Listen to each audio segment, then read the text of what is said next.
What matters to you? Justice. Family. Weather. The region. Safety. What affects you? Climate. Weather. Extinction. Bushfire. Violence. Protest. Water. Over the road.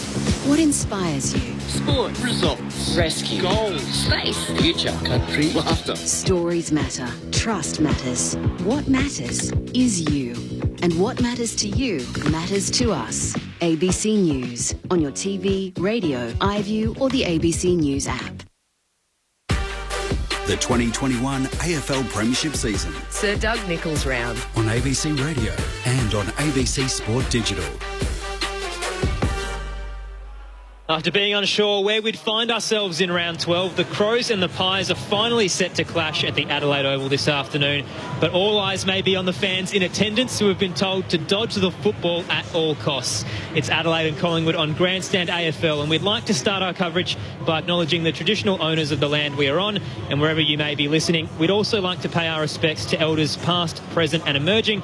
We would also like to extend that respect to any Aboriginal and Torres Strait Islanders listening. No late changes for both sides, so Collingwood will be without Brodie Grundy after a neck injury. So Max Lynch comes in for his second game. Jamie Elliott also returning from a broken leg for the Pies. Chris Mayne out.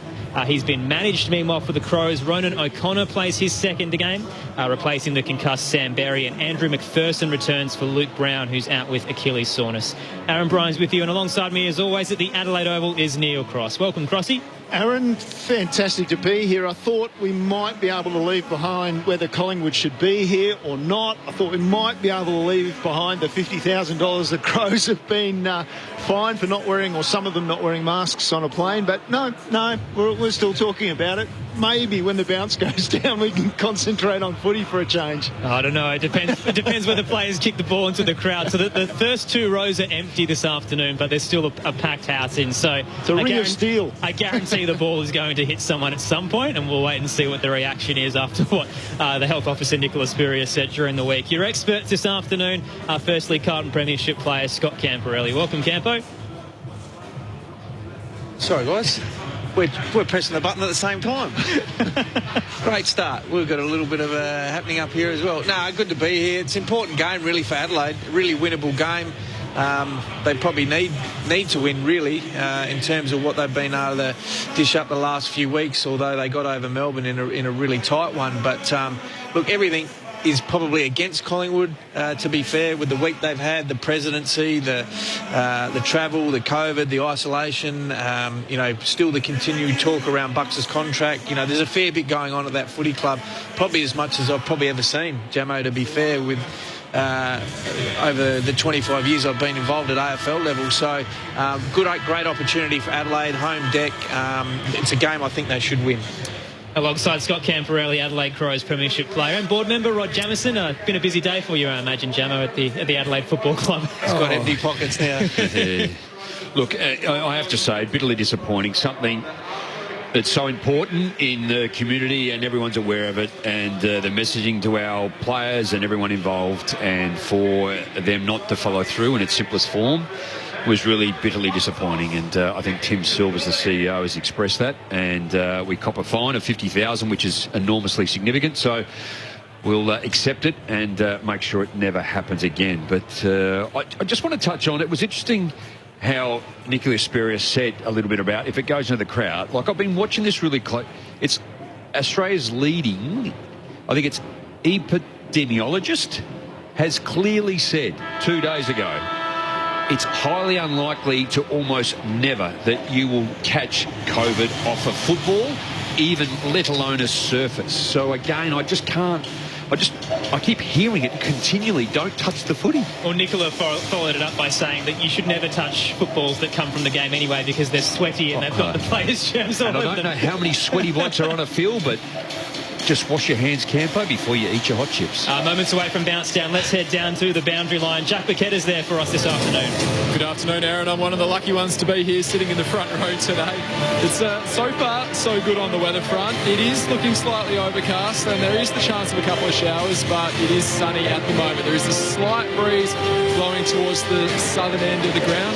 The Crows will be kicking against that breeze. Shane McAdam won the toss. Adelaide kicking to the northern end. Starting benches for the Crows: Rowe, Hamill, O'Connor and Scholl. Off Collingwood, Thomas, Sire, Rantel and Madgen. The two medical subs, Nick Murray and Callum Brown. The text line this afternoon, 0437 774 774. It's Adelaide and Collingwood on Grandstand AFL. Neil Cross to kick things off. What a difference a year makes. When these sides last met, Collingwood sitting 7th on the ladder and Adelaide 18th without a win. It's a changing season, this one. Adelaide on the way up, and out of the middle they'll come through Sloane. He goes forward off the left foot. Walker only got rid of his man, couldn't get back to the ball. Comes to ground, Walker follows up on the ground.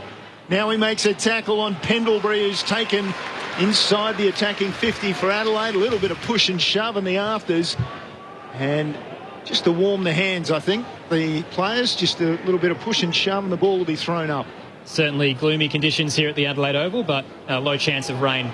From the ruck contest, Walker got it down to Keys, hands it back to Sloane from 45. He sets it up towards the top of the goal square. Moore at best, couldn't take it for the Pies. Crisp is nudged off it. Maynard tries to tap it to Crisp. Schomburg cuts it off for the Crows. We're in the scoreboard pocket. McAdam will tackle Quainer over the line. Boundary throw in to come.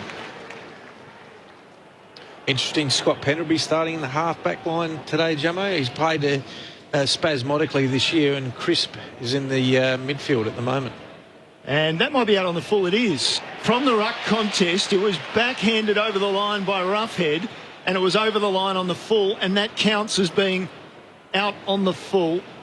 And Fogarty will take the free kick for Adelaide. Hard against that boundary line in the right forward pocket in front of the scoreboard. He's going to try and hook it across his body on the left foot as he runs around, hooks it around, and kicks the opening goal. Well, maybe that was a misreading of the rules by Roughhead, but he backhanded the ball over the boundary line from a ruck contest on the full. It's a free kick. I think that's an area where the Collingwood Football Club are going to struggle today too. When you have a look at Max Lynch, he's leading their ruck. He's only played the one. This is his second game, so the height and the experience in the air. Probably a little stiff on that scenario in terms of Roughhead as to where it was and how it happened, but you still got to execute. And Darcy Fogarty in some better form in recent time for Adelaide. I don't quite understand that. I know we want to try and even the game up, but the great Mick Moldhouse used to say, let the bakers bake. Yeah. You got a young player in for his first game, get him involved in the game, and put it to your midfielders at ground level. Well, Max Lynch is into the ruck in the centre circle up against O'Brien. Awkward bounce in the middle. Favours Lynch, who gets the tap down. He's looking for De Goey. Pulled away from it by Keys. Coming in to assist is Smith for the Crows. Taps it out to the eastern side. Diving through, a hand pass from McKay. He's received a free kick in the process. Hoskin Elliott gets him high. Short kick centrally to Sloane, the captain at the back edge of the centre circle. Pops it out towards the western side. Jones is alone there. Bianco did enough to bring it to ground. Then Jones tried to regather, kicked it straight into the man in front of him. Now Crisp and Bianco can head towards the 50 for the Pies. They're moving it quickly. Myercheck has it about 70 from goal.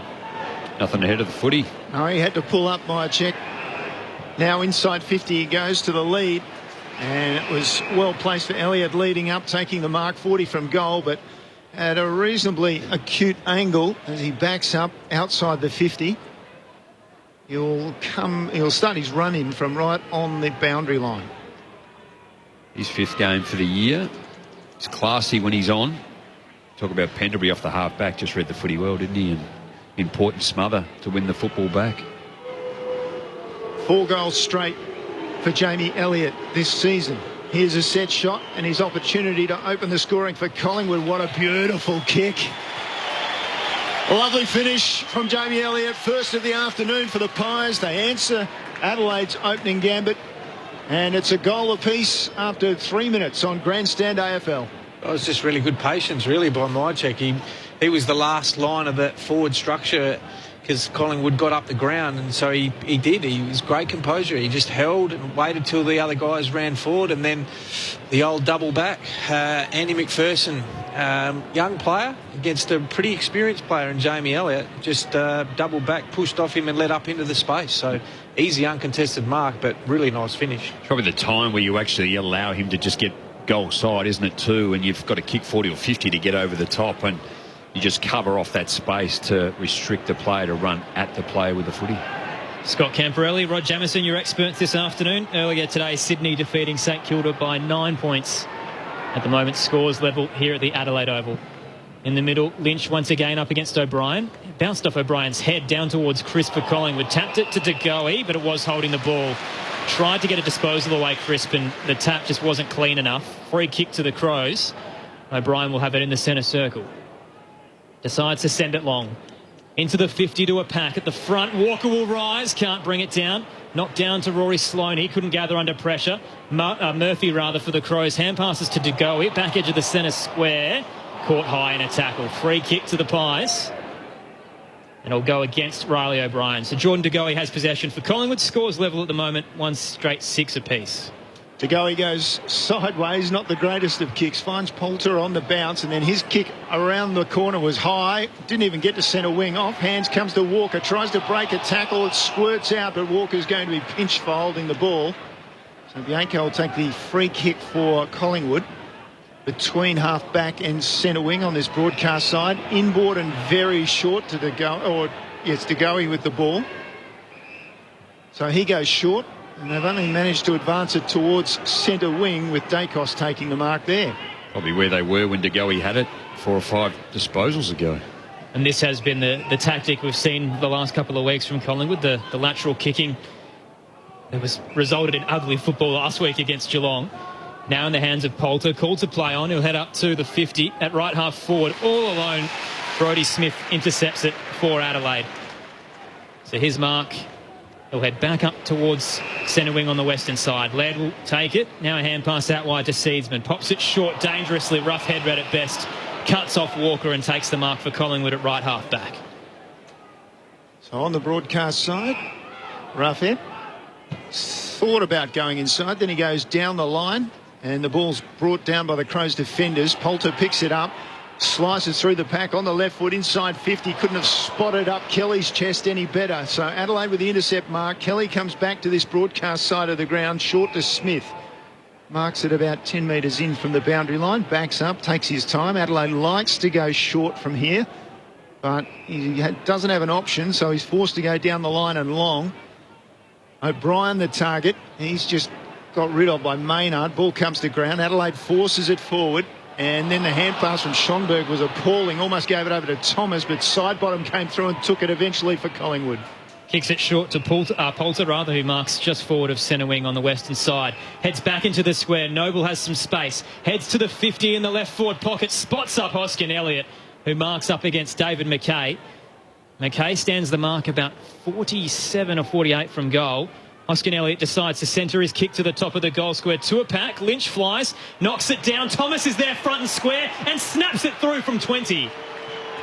Josh Thomas on return gets his first, and the Pies take an early lead. 2 straight 12 to 1 straight 6, approaching the 8-minute mark of the opening quarter on Grandstand AFL. Well, I like the kick that Poulter did. You know, young South Australian boy, Jamo, played at the Eagles last year. Good to see him back. 4 possessions early in this game, but left footer just rolled into the corridor, opened the game up. David McKay far too off Hoskin Elliott. Good contest, but front and square. Great positioning for Thomas. Easy goal. Got the good mullet too going, Poulter. But again, what's standing out for me at the moment, albeit they're moving it slow, but majority of the time they're maintaining possession with their kicks. Collingwood, they're going at 81% at the moment. Well, and they're doing that, Jamo, on the basis that they don't have any key forwards. Yeah. So there's no point in bombing. So they're trying to actually play the game as to what the forward group that they've got. So Collingwood by a goal after Adelaide had the early one. Out of the middle, they'll come through Lynch, and he drives it long for Collingwood towards that Riverbank stand into the ground, going back, taking the defensive Mark Duday. And then he drops it in short, too short for Keys. Had to half volley it. Interesting hand pass then to Duday. Smashed as he kicked it out to the eastern side of the ground. Off hands, brilliantly read by Kelly, running from half back down the line looking for Walker. Roughhead beat him. And Roughhead takes the mark just behind centre wing for Collingwood, eastern side of the ground. And it's the Pies by 6 points. Heads up to the attacking edge of the square. Smith's coming across, collided hard with Hoskin Elliott. Spills to Lynch, pops it into the 50 into open space. A bouncing ball that Hamill can read very well. Clears it out of the 50 for the Crows and works well for McAdam. Had plenty of Pies running back, but still managed to hit him in the centre square. So we've travelled 10 minutes now. We've had 9 turnovers in the game so far, and there's the 10th. McAdam just picks out the only pie at the back edge of the square. Braden Maynard has it for them and heads out to the western side to Madgen. This looks ugly for Adelaide at the moment, doesn't it? Madgen plays on and wide, and De Goey takes the mark just near the interchange gates. And down the line he goes with his kick and out on the full. So just when you thought it couldn't get any uglier. I was just going to say, Crossy, I don't think it's not anything that Collingwood are doing, other than they're kicking and keeping it off each other, but Adelaide are turning the football over several times. The Crows move it quickly down the line. Fogarty has it just forward of centre wing on the western side. Sends it short. Just paid the 15 to McAdam. And he'll head up towards left half forward to Laird. Inside the boundary line, about 70 from goal. Pops it up into the 50. Sat a little bit too long for Seedsman. Madgen comes across and knocks it over the boundary line to be tossed back in. On the text line, 0437 774 774. Dave the Truckie says, go the Pies. On my way to Brisbane from Melbourne again. Good luck with the trip, Dave. Just saw a picture of Bucks in the box. He's got his mask on. He's all black. Looks like he's going to rob a bank. Ball back into play. Dacos. Back to goal. Just had to quickly put it on the foot, and Walker's taken the mark, 48 from goal, and as we know, he's in range. Wide out near the boundary at left half forward. The Taylor Walker is in reasonable nick in front of goals this season. He missed one last week out in front, which was unusual, but he should get the distance well and truly. Favoured here. Put it to the right. Walker, the only player to win the goal and mark of the round this season. He's away to the right with that kick and marked down there well by Moore in the defensive pocket for Collingwood, and he'll go back and just take his time and look for a short option. So Darcy Moore, 8th in the league for intercepts coming into this round. He's got another there. Runs across the goal face and heads out of the 50 dangerously. Myercheck nearly took it, did enough. Tapped it down to Thomas. The Pies now head through the centre square. Bounces up in front of Crisp, who can gather cleanly. Short kick into the 50, leading out Elliott. Hits him on the chest. 40 from goal. 45-degree angle to the right. It's sloppy, Adelaide. Well, it's been the Achilles heel all year, Jamo. If you look at in terms of their defence out of their forward half, they're the second worst team in the competition at trying to defend that part of the ground and then letting opposition teams score. And you see it there, just too easy. And poor Andrew McPherson, I know we're critical of him. Once again, he should have done a bit more body work. But Jamie Elliott can lead virtually 180 degrees without any pressure on him. So Elliott starts outside the 50 on return from a broken leg. He could have 2 in the first quarter. He does.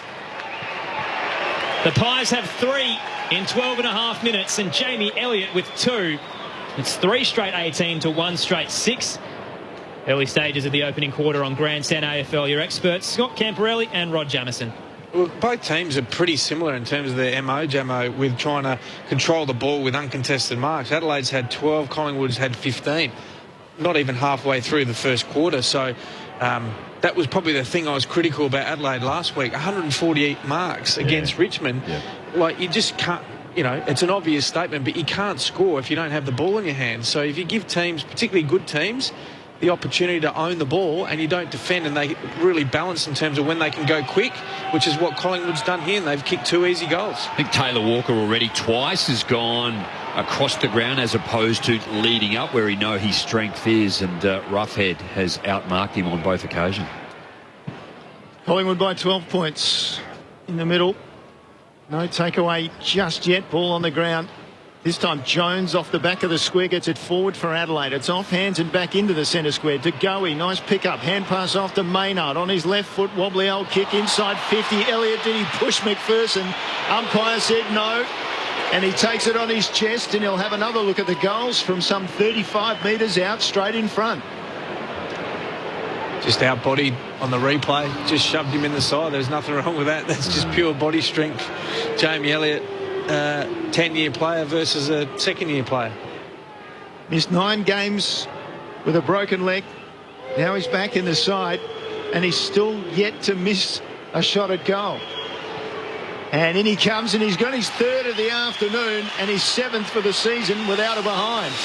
And the Pies have 4 goals straight 24 on the board. Adelaide 1 goal straight 6 after 14 minutes. Well, where do they go? Andy McPherson, critical on the first one, Jamo. Second one, that was just poor team defence he gave there. That one, he just got out-bodied. So in terms of the coach's box and what they're thinking now is, do we switch Jake Kelly to him? Just a little bit bigger body, probably a bit more seasoned campaigner, or do you back him in? Oh, it looks like they're going to back him in again. And Jake Kelly just had a word to him. Although might have come off the ground. He's just come off, yep. Not sure you'd be coming off after you kick 3 in 10 minutes, Jamo. No. Why would you? Just go back and tell Bucks. I'm hot, coach. Leave me on. Leave me on. I've got this bloke's measure. So the Pies by 18, 15 minutes gone in the opening quarter. Max Lynch back into the ruck up against O'Brien. Lynch wins it down, tapped it towards Sire, had Keys right on him, might have been pulled away without it. O'Brien tried to sock it off the deck, but Laird stripped him of it. Regardless, the Crows get a clearance. Keys to centre half forward, bounces up towards Walker.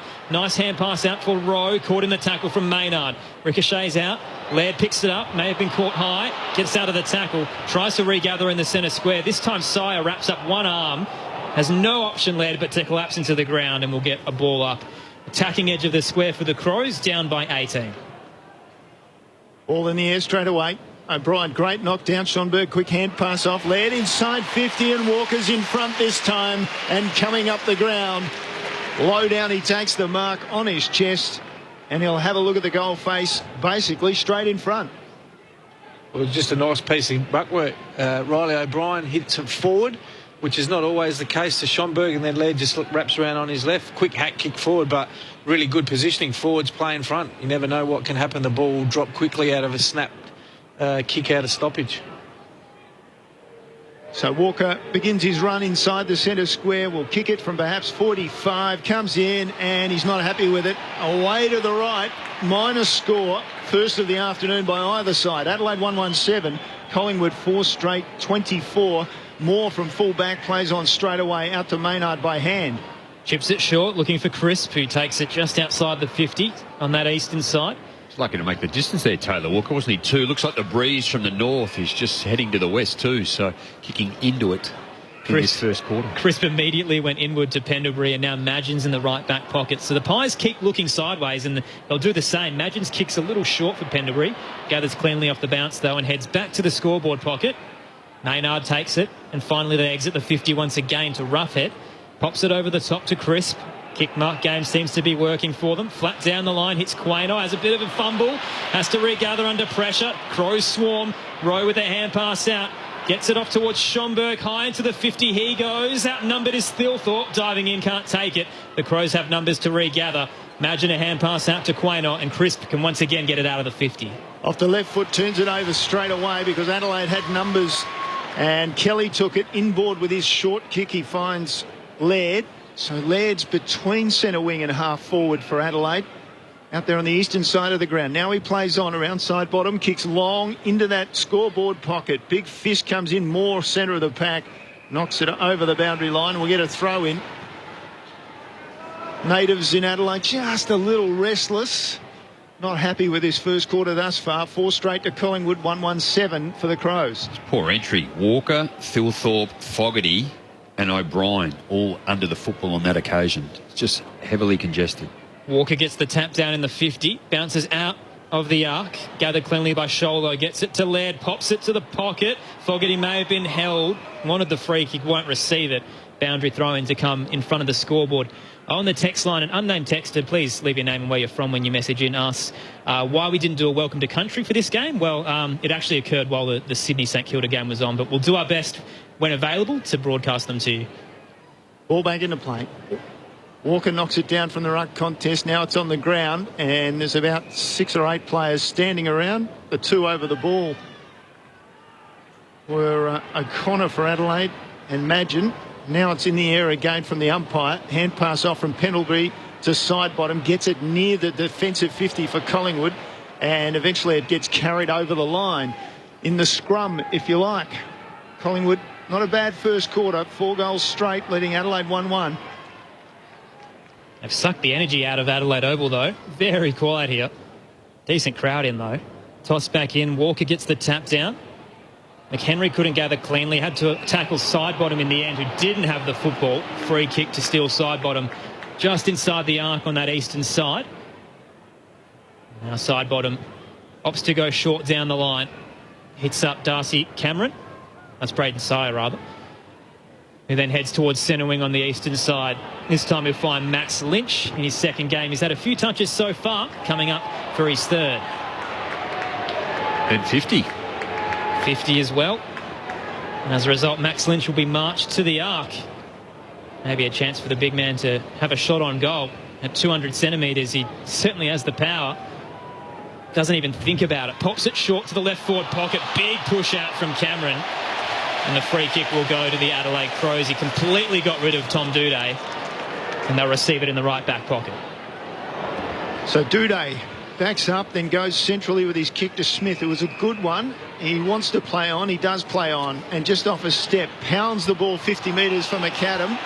And his arm was taken away by Bianco, so he'll take the free kick. He's at left half back on this broadcast side.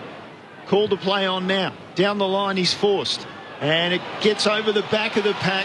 That allows quick hand pass from McHenry to Schonberg. Schonberg had Thilthorpe out the back, but his pass was intercepted by Quainor for Collingwood, and now they distribute out to the other side of the ground.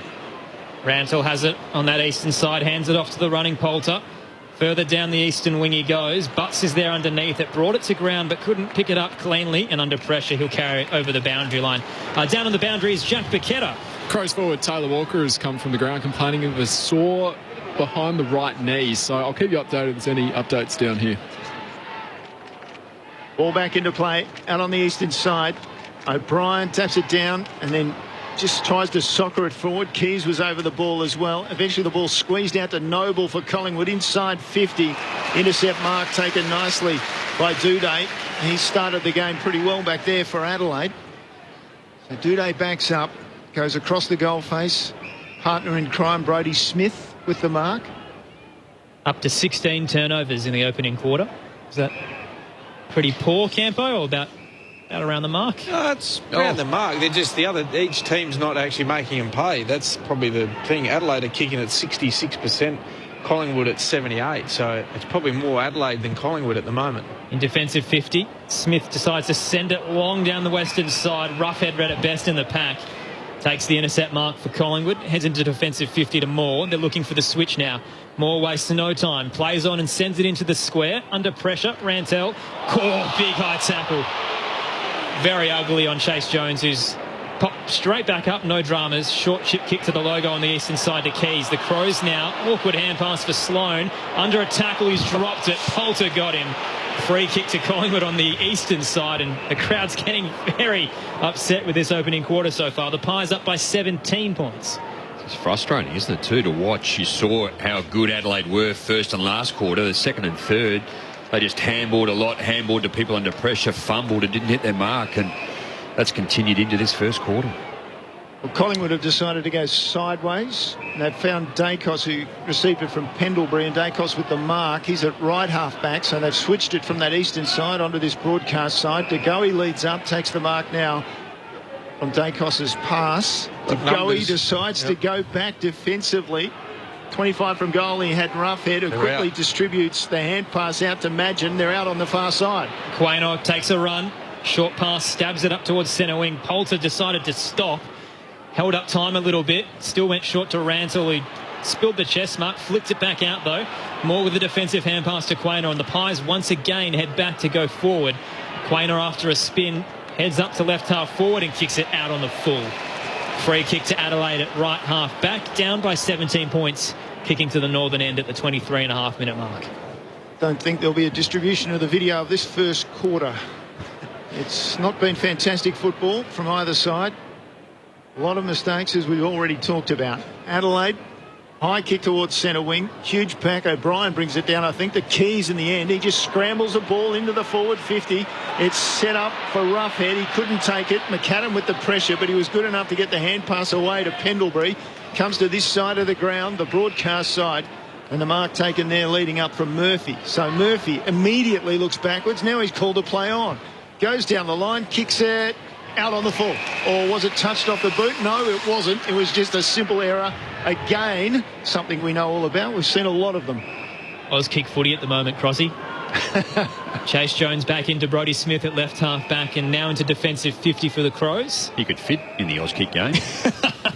Height, I'm talking There's only. the first legend of the day. So could you, though. Seedsman to Keys and now gets it back at the back edge of the centre square. I thought you were talking about his skill level. I was talking about his height. There's a reason why I commentate, Gemmo, and don't play the game. Seedsman turns it over. Awkward kick to centre wing on the western side. Murphy for the Pies. Heads towards the square. Hoskin Elliott takes the mark. Continues it inbound. Finds Dacos. Dacos wastes no time. Flat kick into the 50. Leading out Elliott once again. Wow. Jamie Elliott, 35 from goal straight in front, has a chance to kick his 4th of the opening quarter. That's really poor from Adelaide's midfield group. It's almost like there's the electric fence around the D50. They're allowed to actually run back into the D50 and help and cover that corridor space for a leading forward. Just really lazy defensively from Adelaide. But what happens is all these uncontested marks, there's no energy left for them to turn it into offence because they're too busy chasing. What a start this would be for Jamie Elliott. Starts outside the 50, kicks from 40. It's a little left. He snuck it home. Gee, they didn't look sold on that, the Pies players, but they've got the major. And Jamie Elliott has 4 in the opening quarter. Collingwood out to a 23-point lead. 5 straight 30 to the Crows 1-1-7. Let's check in on Tex Walker's status down on the boundary. Jack Paqueta. Well, Taylor Walker is about to come back on the field. They've strapped the top of his right calf. They were working on it for a lot of time there, but he's going to go out there and give it another shot. There's that, what you say, electric fence around him. We're going to get the electric prodders out again. Matthew Nicks must be... He'd be livid at this. Well, they just haven't learned from last week, Gemmo. Once again, 40 uncontested marks Collingwood have had already in this quarter. And time in possession, 46 to 38. You're not going to win a game of footy if you don't get the ball back. Didn't kick a goal in the first half against Geelong last week. And here they are, kicking 5 straight. 4 to Elliott, if you don't mind. The Pies are doing very well, and out of the middle they come again.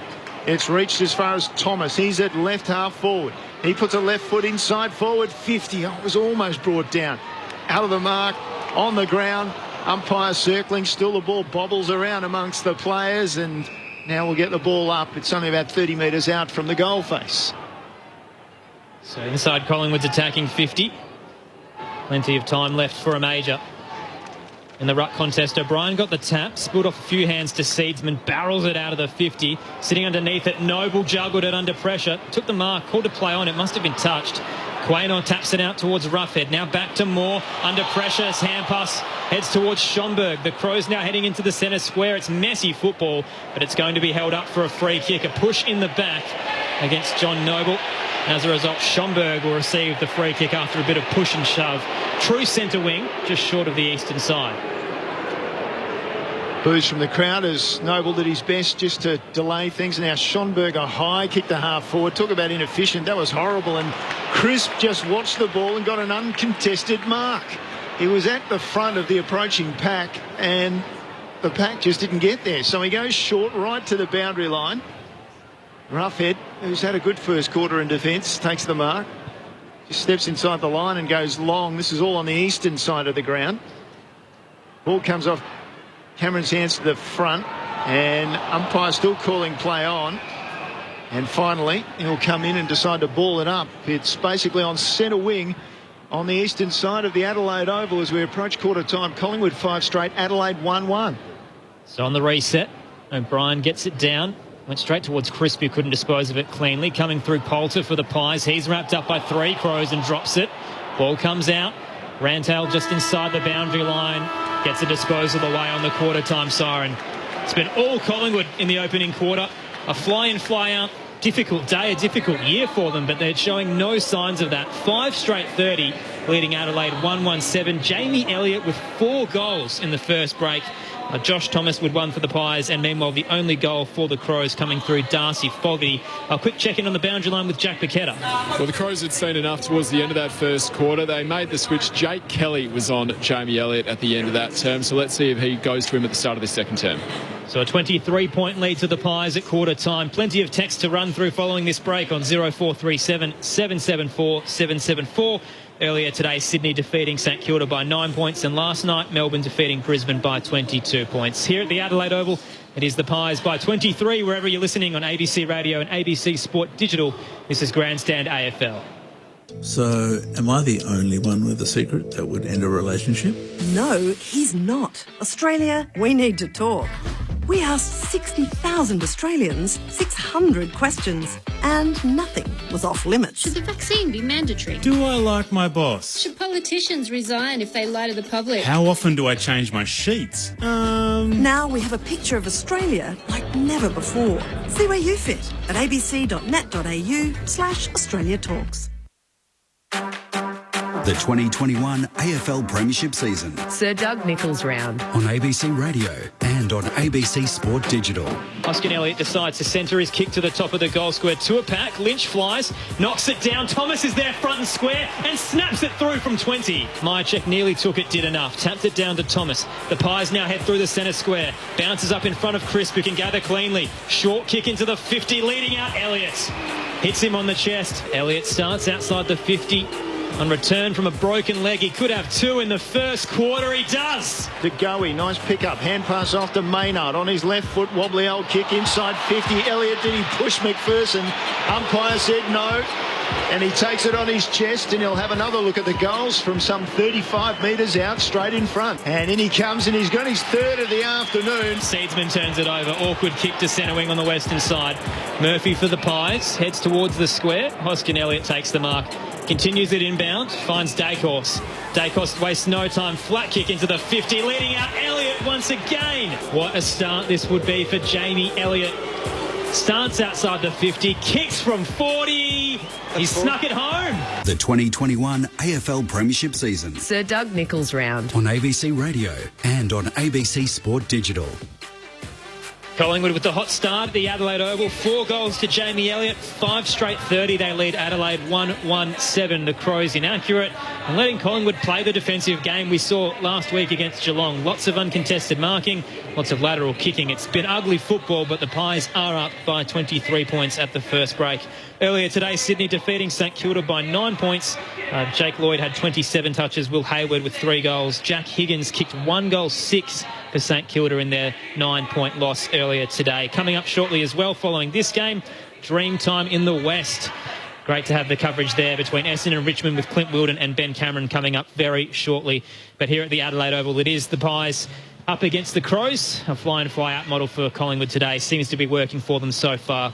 Aaron Bryans and Neil Cross with you, your experts. Carlton Premiership player Scott Camporelli and Adelaide Crows Premiership player Rod Jamieson. I just don't like the way the Crows are playing, Jamo, to be quite honest. They're getting beaten in contested possession. They're getting beaten in uncontested possession. They clearly haven't learnt from last week against Richmond, allowing them to have 40 uncontested marks again. And in terms of time in possession, 48% to Collingwood, 36 to Adelaide. And it just doesn't make sense to me. Like, why are they allowing them just to own the ball and just keep the ball off them? And then when they have turned it over, they've gone whack, which is Adelaide's worst stat of the year, is that they cannot defend transition, particularly out of their front half. And Collingwood have turned the ball over and they've gone back. They've kicked 4 out of their 5 goals in the Adelaide's attacking mid, Collingwood's defensive mid, and they've gone all the way through. I said, well, critical with Andy McPherson. He's had 3 kicked on him by Jamie Elliott. 1 was poor bodywork. The other 2 is just poor defensive transition by either the defenders or the midfielders coming through.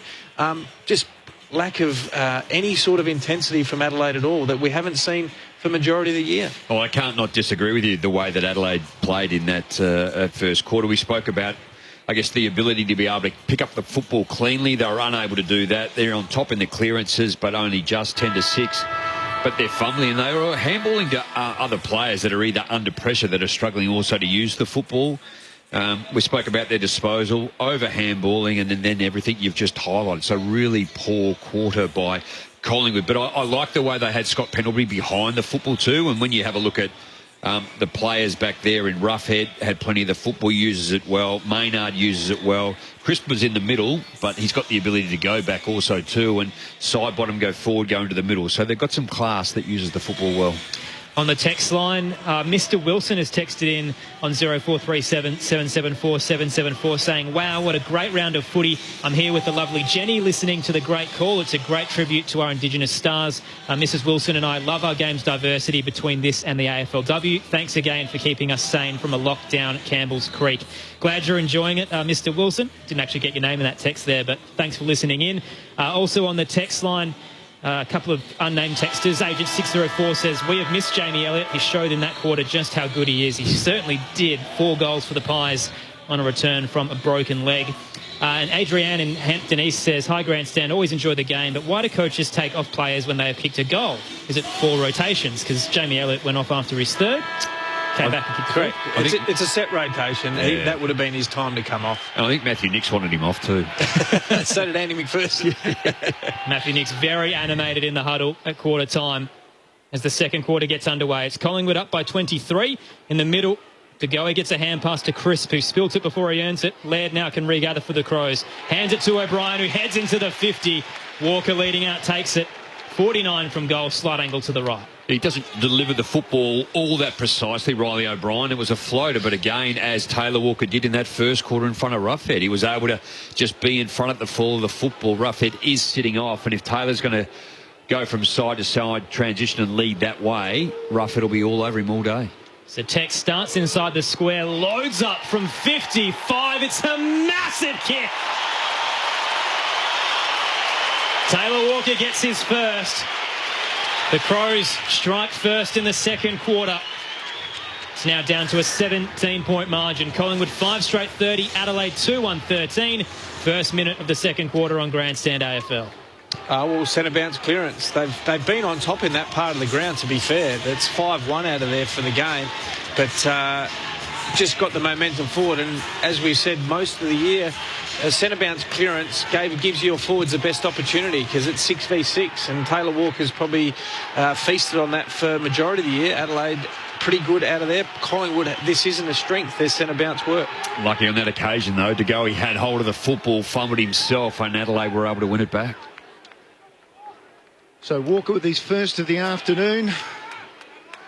A calf problem that he had in the opening quarter, that he spent some time on the bench getting treated, not affecting his kick or his distance. Back in the middle, it's called play on. O'Brien with a tap down. It advantaged him, but it's still on the ground now. Clean possession finally for Brody Smith, came through. Hand pass into the path of Keys. He picked it up, hand passed it forward. Wasn't the greatest. And now it might be Scholl underneath there, who's going to get pinched for holding. No, he isn't. Got it out in time. Sloan over the ball.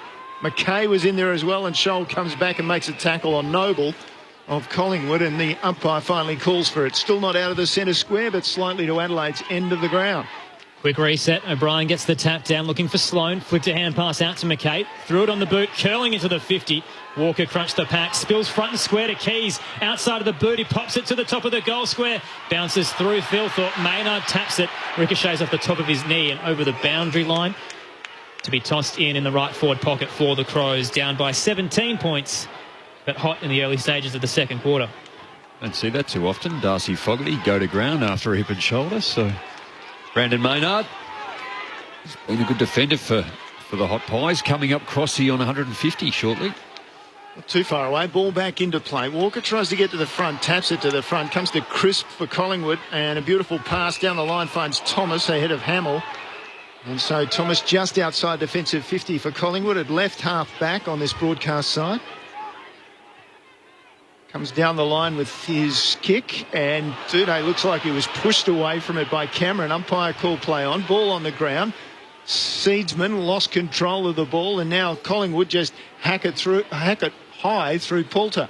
Off hands, it falls to De Goey, who just keeps it in play. No, just carried over the line by McPherson. Boundary throw in to come at left half forward. On the text line, Wingman says the reason the Crows were down in the opening quarter was because they got a well-deserved spray last night before the $50,000 fine they received earlier today. Toss back in. O'Brien nudged his opponent out of the ruck, got a hand pass away under pressure. Dacos fell over the ball as well. Ricochets out towards McHenry. Under pressure from Quainor, gets a defensive hand pass to Laird. The Crows now on the western side through Seedsman. Sends it up towards the 50. Moore comes to crunch the pack. Roughhead brings it to ground. Free kick through a chop of the arms. Fogarty receives it. Pops it short into the 50 for Walker. Juggled it, couldn't take it. Pendlebury came across to assist. Collingwood now in the left back pocket. Noble, a hand pass over the top to Sidebottom. Tried to go through the legs of Seedsman. Ricocheted off his boot to Walker. His hand pass smothered. Slow now for the Crows. Still inside their attacking 50. Got it out. Fogarty was caught by a couple. Fans thought it was high. No free kick. Ball up to come on the paint of 50. Christian Petrarca last night, just how clean was he in the contest? I mean, he's been in the competition for a while and taken his game to another level. Walker out of the ruck contest, thought about snapping, but instead tried to feed a hand pass. Adelaide managed to get it through McHenry now. It was untidy. McHenry just sloppy kick towards goals. Pendlebury, did he take it? The umpire said yes. It was a chest mark to start with, unopposed, and then he dropped it and he picked it up just before it hit the ground. So now he's in the back pocket and he goes sideways, as Collingwood is wont to do, and he finds more. He's in the right back pocket on that eastern side. I imagine you were alluding to the fact that Adelaide could use a player like Petrarca right now, Jamo? Or just watching, both these sides here as Adelaide intercept, although it might go to Collingwood for a push in the back. It will. But it was just, he was so clean and strong and he kept his feet, and on occasions almost looked like he was going to fall over and slip, but managed to have both hands on the footy, keep his feet, and then penetrate but also score. Murphy with the free kick, sent it up towards centre wing, off a few hands. Sloan gets it out to Keys, hand pass to Laird, back to Smith, now out wide to McKay, who's got some space at left half forward, kicks it into the pocket. He's looking for Thilthorpe, who got rid of his opponent, takes the mark, runs into the open goal. Riley Thilthorpe gets his first. The Crows with 2 quick goals to start the second quarter. We're down to an 11-point game. 5 straight 30 Collingwood, Adelaide 3-1-19 on Grandstand AFL. Your experts Scott Camporelli and Rod Jamieson. Well, what a great passage of play. They went forward. It was an outball, a handball to McKay, but he got it in one-on-one. And what a great advertisement for the future for Adelaide. Riley Thilthorpe versus Darcy Moore, who's arguably in all-Australian form down back, just gets it done one-on-one. I mean, Crow supporters would be very, very happy with that, and a great confidence builder for him. But it just, once again, it just goes to show if you can get it in quick to your forwards one-on-one, particularly a guy who's 200-plus centimetres, he's going to give Darcy Moore a real tough time down there. He's all class, isn't he, too? And he looks really laconic in his manner and how he does it. I sometimes sit going, just give me some more energy around how you get at the football and how you use it. But look, it's just his natural style and the way that he plays. Thilthorpe 13-3 for the season. Adelaide will get the centre break. It'll be through Sloan, who was taken high. So he's right in the centre of the ground, Rory Sloan. Wasn't the greatest of kick. Looked like he got a little bit under it. And going back, middle of the pack. Geez, that's a strong mark by Roughhead. He went back, floated, and took the defensive mark. Great mark. Better by Adelaide defensively this quarter. You can see that they've really tightened up. And they're forcing him either wide, now slow, and now they're going to have to kick down the line, which is what they weren't. Roughhead went to Noble, whose kick was smothered in the pocket. Hands out towards Walker, who ran into the goal and missed it through the right-hand side. Gee, that was good pressure from Adelaide, but couldn't finish it off. A minor score to Tex. It's a 10-point game now. What about the master here? I'm standing next to him. You've done this, you call that, and you've done it again. Hey, you just snapped your finger, said how good the defensive work. Taylor Smothers, have a shot on goal. Anything else? Not at the moment. Well, Stephen Williams was the answer. I think I'm going to change it. Collingwood, meanwhile, as Jamo waxes lyrical, deciding to go out to the eastern side from the kick-in. They kept it short when they were forced into a contest. Now the ball on the ground, and towards the boundary line goes Smith for Adelaide. Taps it away from Dacos. Ball will be thrown in between half-back for Collingwood and centre wing out there on the eastern side. 5 inside 50s to Adelaide. Collingwood haven't been past the centre in this quarter. So toss back in. O'Brien up against Lynch. Lynch got rid of O'Brien in the ruck contest. Neither of them tapped it down. Pendlebury with a hand pass at the back to Crisp. Centres his kick for the Pies. Bit over the head of Poulter. Coming to assist, though, Bianco gets it back to him. Now sends it up the western side to left half forward. De Goey in a one-on-one. Tried to use the body to get Smith away. Trying to advantage Murphy. He was under pressure from Brodie Smith. As a result, the Crows get a hand pass away to Chase Jones, who's wrapped up by Bianco. Didn't dispose of it cleanly. Free kick to the Pies. Trent Bianco's about 60 from goal as the free kick. How does that happen? The umpire just give the football back to the player. He just wants things to happen in a hurry. Bianco pops it into left forward pocket to go. He's been left alone.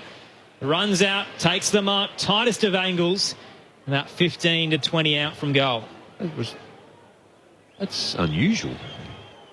Just wants to get involved, Jamo. Plays on quickly, De Goey curling it finish. around from the impossible angle. Jordan De Goey. That is beautiful. Collingwood answer back their first goal of the second quarter. They push their lead out to 16 points. 6 straight 36. Adelaide 3-2-20. 9.5 minutes gone in the second quarter on Grandstand AFL. Well, it was 2-on-2 there, wasn't it, on the half-back line? And I think it was... Shoal.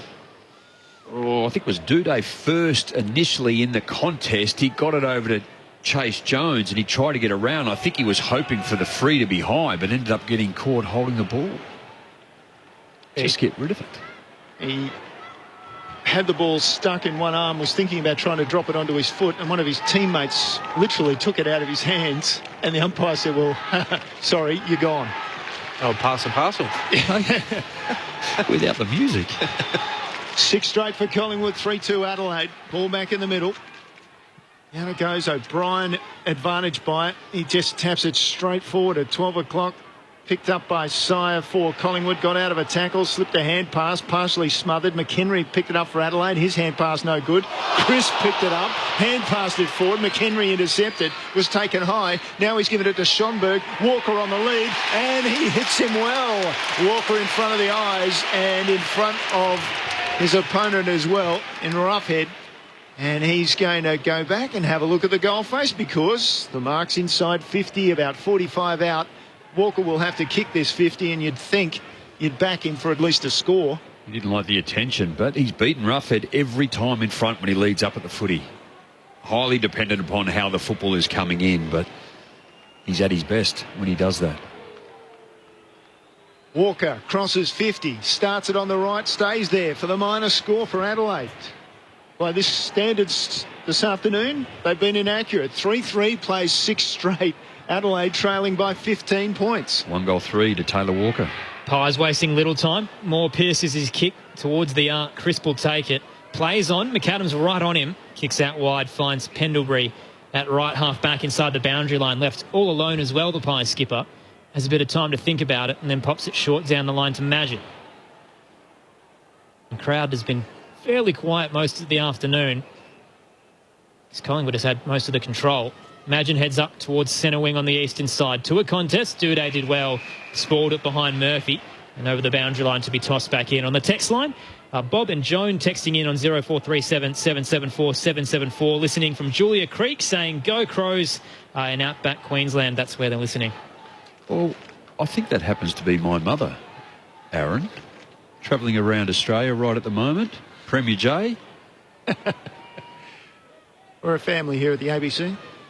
Ball in the contest. O'Brien comes through, takes it out of mid-air, but it had come off the foot of Thomas and only went about 10 metres high and about 2 metres forward. So umpire will come in, separate the players again.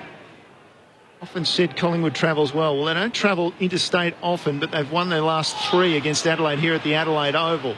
Now, from the ruck contest, comes to ground again, and Sire with a big tackle for Collingwood forces another ball up as they rumble the ball towards their forward 50. They haven't been in there often in this quarter. Tap down from Darcy Cameron for the Pies. Fell towards Crisp. Tried to get a hand pass away under pressure from Laird. Just flicked it behind his head looking for Pendlebury. Couldn't take it cleanly. Maynard under pressure tried to get it out as well. Schonberg comes in, spins and gets a hand pass away for the Crows. Hamill heads towards De Goey though. He got caught in a tackle. Messy football on the eastern side. Finally the Crows use the numbers advantage. Hamill goes forward to McHenry. Under pressure got it to Laird. Now Keys through the eastern side they'll go. Seedsman over the top. Finds Rowe, has a man free at left half forward. Fogarty gets some time, kicks to the left forward pocket. McAdam rises, can't take it. Walker comes to assist, hands it back to McAdam. Run down in the tackle. His eyes were firmly on the goal. He was about to snap it through from 5 out. And caught from behind. It's a great run-down attempt from Will Hoskin-Elliott. Free kick to Collingwood in their defensive 50. Bit selfish, Shane McAdam. Just handball the ball to Keys. Easy goal. Well done by Magid. That was a great effort one-on-one to get that done. Well done, Paul Seaman too, just to intercept that Collingwood kick coming out of defence. Handballs in this quarter alone, 29-11. Adelaide's way, just over handballing, way too much, not hitting the mark, and just putting teammates under pressure. So then you don't handball when you should have. Seedsman forced the ball over the line from the ruck contest. Walker got it in his hand, snapped it forward.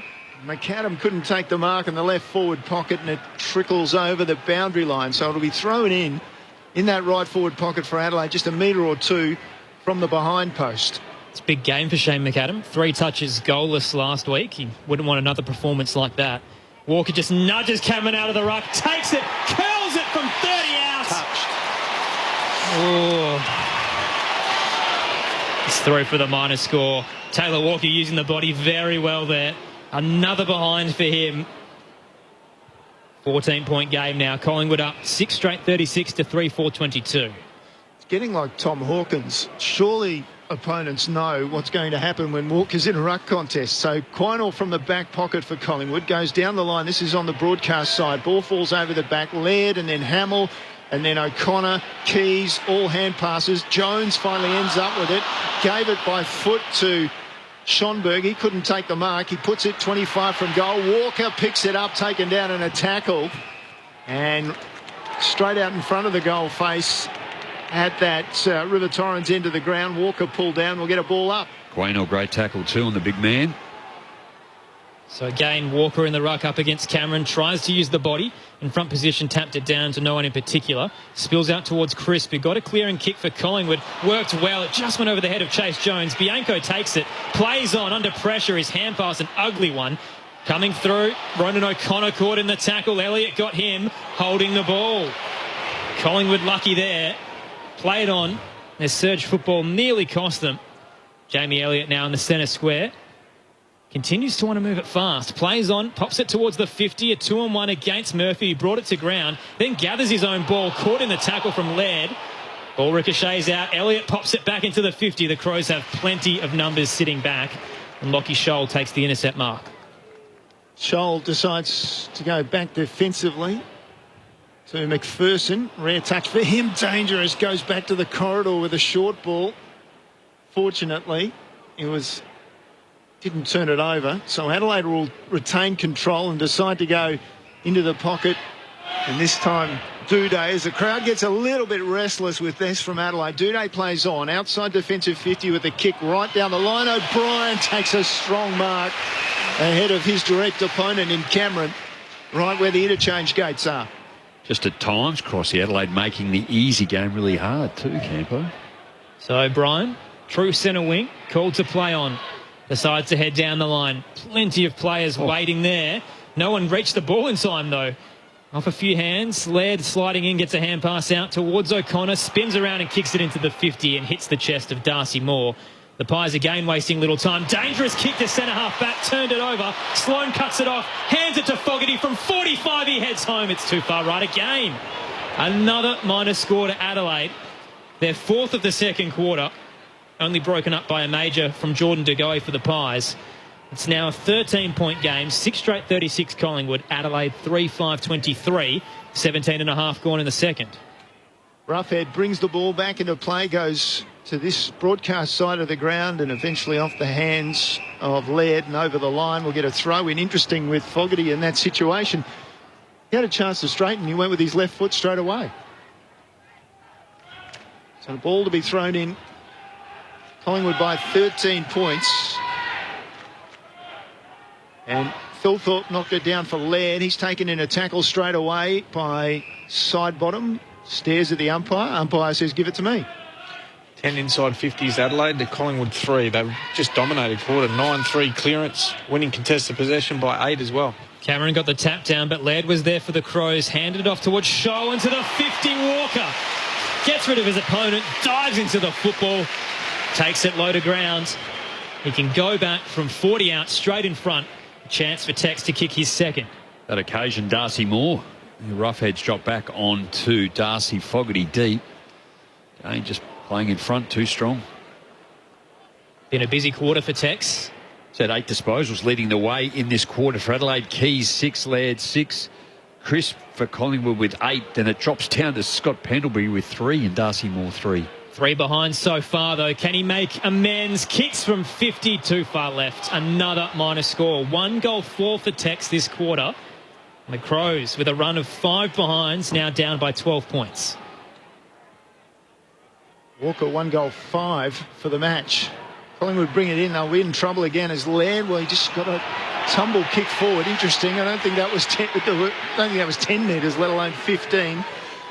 Anyway, Collingwood have got it back in their hands. Poulter now receives it from Madgen, who'd made that intercept mark. So Poulter just on defensive 50 at left half back on this broadcast side. Called the play on eventually. Down the line he goes with a kick and high. And big pack forms off hands again. Butts did well. Got the hands up and then got the ball over the top and then kicked down the line, and McAdam was first to read it, and he took the mark just outside attacking 50, slots the ball inside looking for Walker. It's punched away from him. Thomas was at the foot there for Collingwood. Gave it to Pendlebury by hand, and then he gave it to Hoskin Elliott, and they're out on the far side of the ground. Rantel gathers, hand pass over the top looking for Hoskin Elliott. The Pies continue to surge up to right half forward. Thomas now heads to the scoreboard pocket. Dugoe brought down in the contest. Intercept mark taken by Duday as they both fell to ground. The Crows now with a central kick to Smith. He's about 35 out from the defensive goal line. Sydney played St Kilda today. Sydney won by 9 points. Jack Higgins kicked 1 goal 6 in that game. Looked almost in tears as he exited the ground as well, knowing what had happened and how close they got. The Crows head out to the eastern side off a few hands. Hoskin Elliott's tackled to ground, ball up to come. Seedsman caught him in the end. Currently it is the Pies by 12 points. Time on in the second on Grandstand AFL. Tapped down by Thilthorpe straight to Schomburg. Threw it on the boot down the line. Moore reads it best. Beats Fogarty in the contest and takes the intercept mark for Collingwood. Goes sideways just for a change. Rough hit. Transition complete to this side of the ground. Doesn't quite make it. Jones read the angle for Adelaide. Came across, knocked it away from Bianco and over the line for the throw in at right half forward for Adelaide. It's been a good quarter in most ways for Adelaide, except from the scoreboard. O'Brien, the only ruckman who went up, decided to tap it down regardless. Went towards the boundary line and rolls over to be tossed back in. On the text line, Jake, listening in, has texted from Leonora in WA Goldfields and is excited for the Golden Gift this weekend. Also, Koso in Bayswater WA is asking, what is the highest amount of straight goals only this year? I believe it was Adelaide against Hawthorn in Tasmania. 12 or 13, I think they got in the first half. From the ruck contest, McHenry flicks it out to Laird. High into the 50 he goes. Quaynor sitting underneath it, spilt the open mark. Walker comes in, he's caught in the tackle, driven into the turf. Push in the back. Free kick against Isaac Quaynor. Taylor Walker has it, pops it short. A dangerous kick, I'm not even sure that was 15. Mark's been paid though. McHenry now has it, 30 from goal. Tighter angle to the right. So Walker kicked it from 45 and he's probably just hit 30 now. Well, it's probably fair enough. There's been some Collingwood marks that were a bit dubious in terms of the overall distance as well, Aaron. But pretty good decision, I think, by Tex. You know, just to get a little bit closer. He hasn't been kicking that well. Ned McHenry, normally reasonable set shot. 5-2 for the year. McHenry comes in, kicks from 35. It's looking left, but it's coming back. A late bend and Ned McHenry gets the major. The Crows finally convert one after 5 shots on goal. Their third goal of the second quarter. And we're down to a 1-goal game. It's 6 points the margin. 6 straight 36 Collingwood to 4-6-30 Adelaide. Plenty of numbers in that update, but it's a tight game in the second quarter. 22 minutes gone on Grandstand AFL. Your experts, Scott Camporelli and Rod Jamieson. Well, they've dominated the quarter. That's their 14th inside 50, Adelaide, to 4 for Collingwood. And we spoke about their clearance work. Adelaide 12-3, winning contested ball by 14. Handball receives, even though we've said they've handballed a lot, the forward handballs, the ones that go forward, are the most damaging ones. Really important. Collingwood hold on here. 3 goals, 5. Adelaide haven't really had reward for effort for the quarter, but the thing I've loved is they've shut down that uncontested mark game. Only 18 so far for the quarter.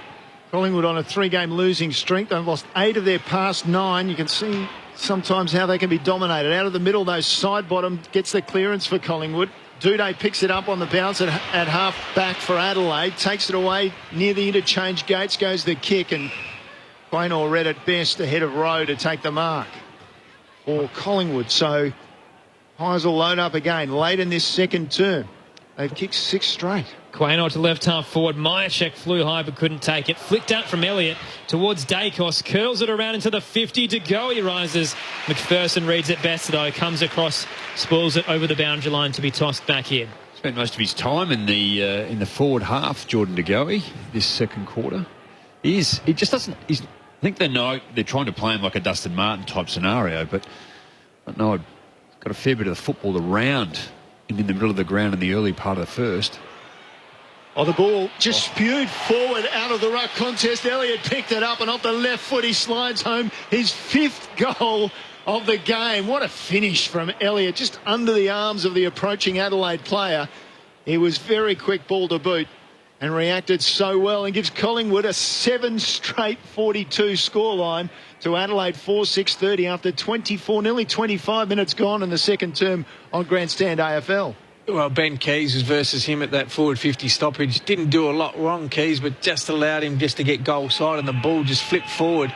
And one touch, Jamie Elliott, and then really smart in probably dewy conditions, the understanding or the footy IQ to actually kick it under his arms and skid it through. 5 in the game till half-time. He's had a fair return. Complete mirror image of last week. At half-time, Collingwood was 0-7. They're now 7 straight here at the Adelaide Oval, leading Adelaide 4-6. Week's a long time in footy. Clean bounce in the middle. Max Lynch with the tap, heading towards side bottom. Gathered off the bounce. A hand pass to Crisp. Heads towards the 50. At left half forward, it'll just drop towards Murphy. May have been held by Chase Jones. Free kick going Collingwood's way. Nathan Murphy to receive it. He's about 60 out from goal on the left. And quickly the Crows players will flood into their defensive 50. Murphy centres his kick about 35 from home. Leading out a fair few players. Butts at the front, couldn't take it. Spilt to Crisp. Threw it on the left. It's all the way across the goal face. Out of bounds on the full in the scoreboard pocket. Free kick to Adelaide, who are down by 12. McKay will take the free kick back in the left back pocket in front of the scoreboard there. For all Adelaide's dominance of this quarter, they trail by 23 at half time. They're still trail by 12 points.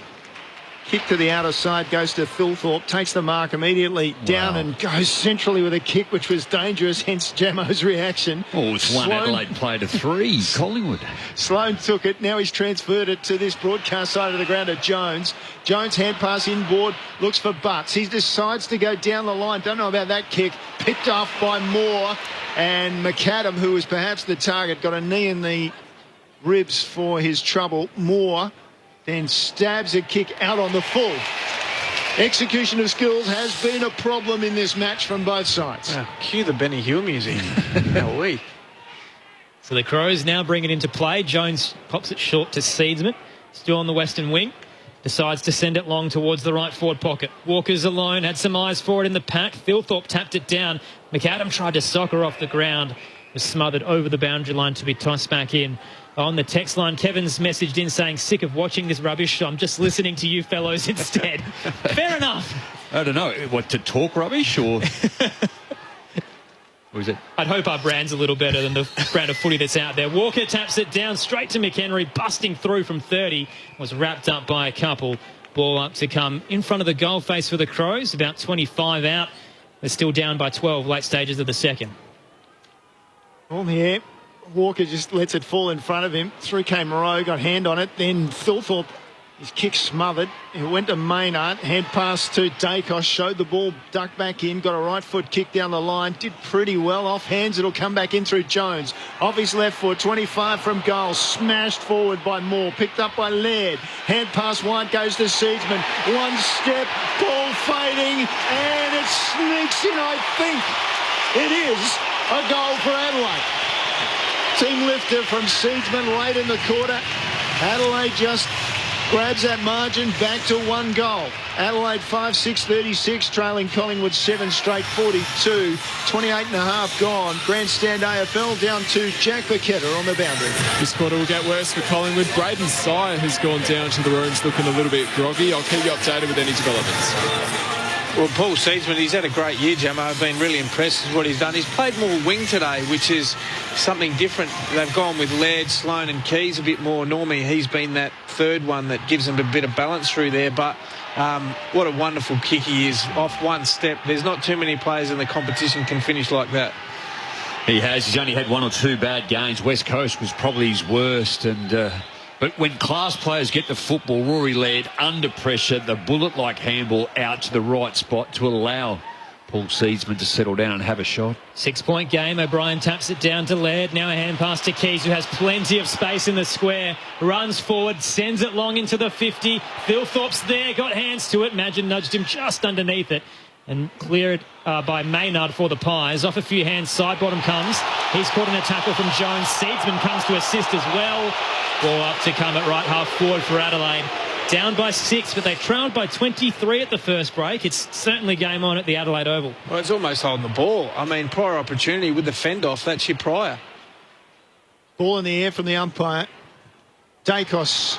Kick smothered by O'Brien. Hand passes a little severe inside. Picked up by Pendlebury for Collingwood. He'll come away from half back, considers his options, goes towards the boundary line. He finds it in the end, although it was Duday taking it across. He had no other option. It was very skillfully done by the Collingwood captain, Pendlebury. And he just gave De Goey and Myercheck a real cook as say, lead up at me, give me something.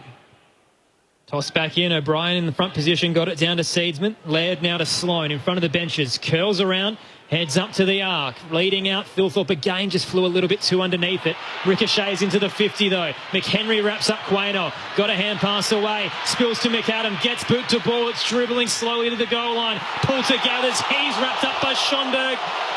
Inside the pocket. It'll be a ball up just towards the goal line. Still inside Adelaide's attacking 50, and they've got 21 seconds to work with.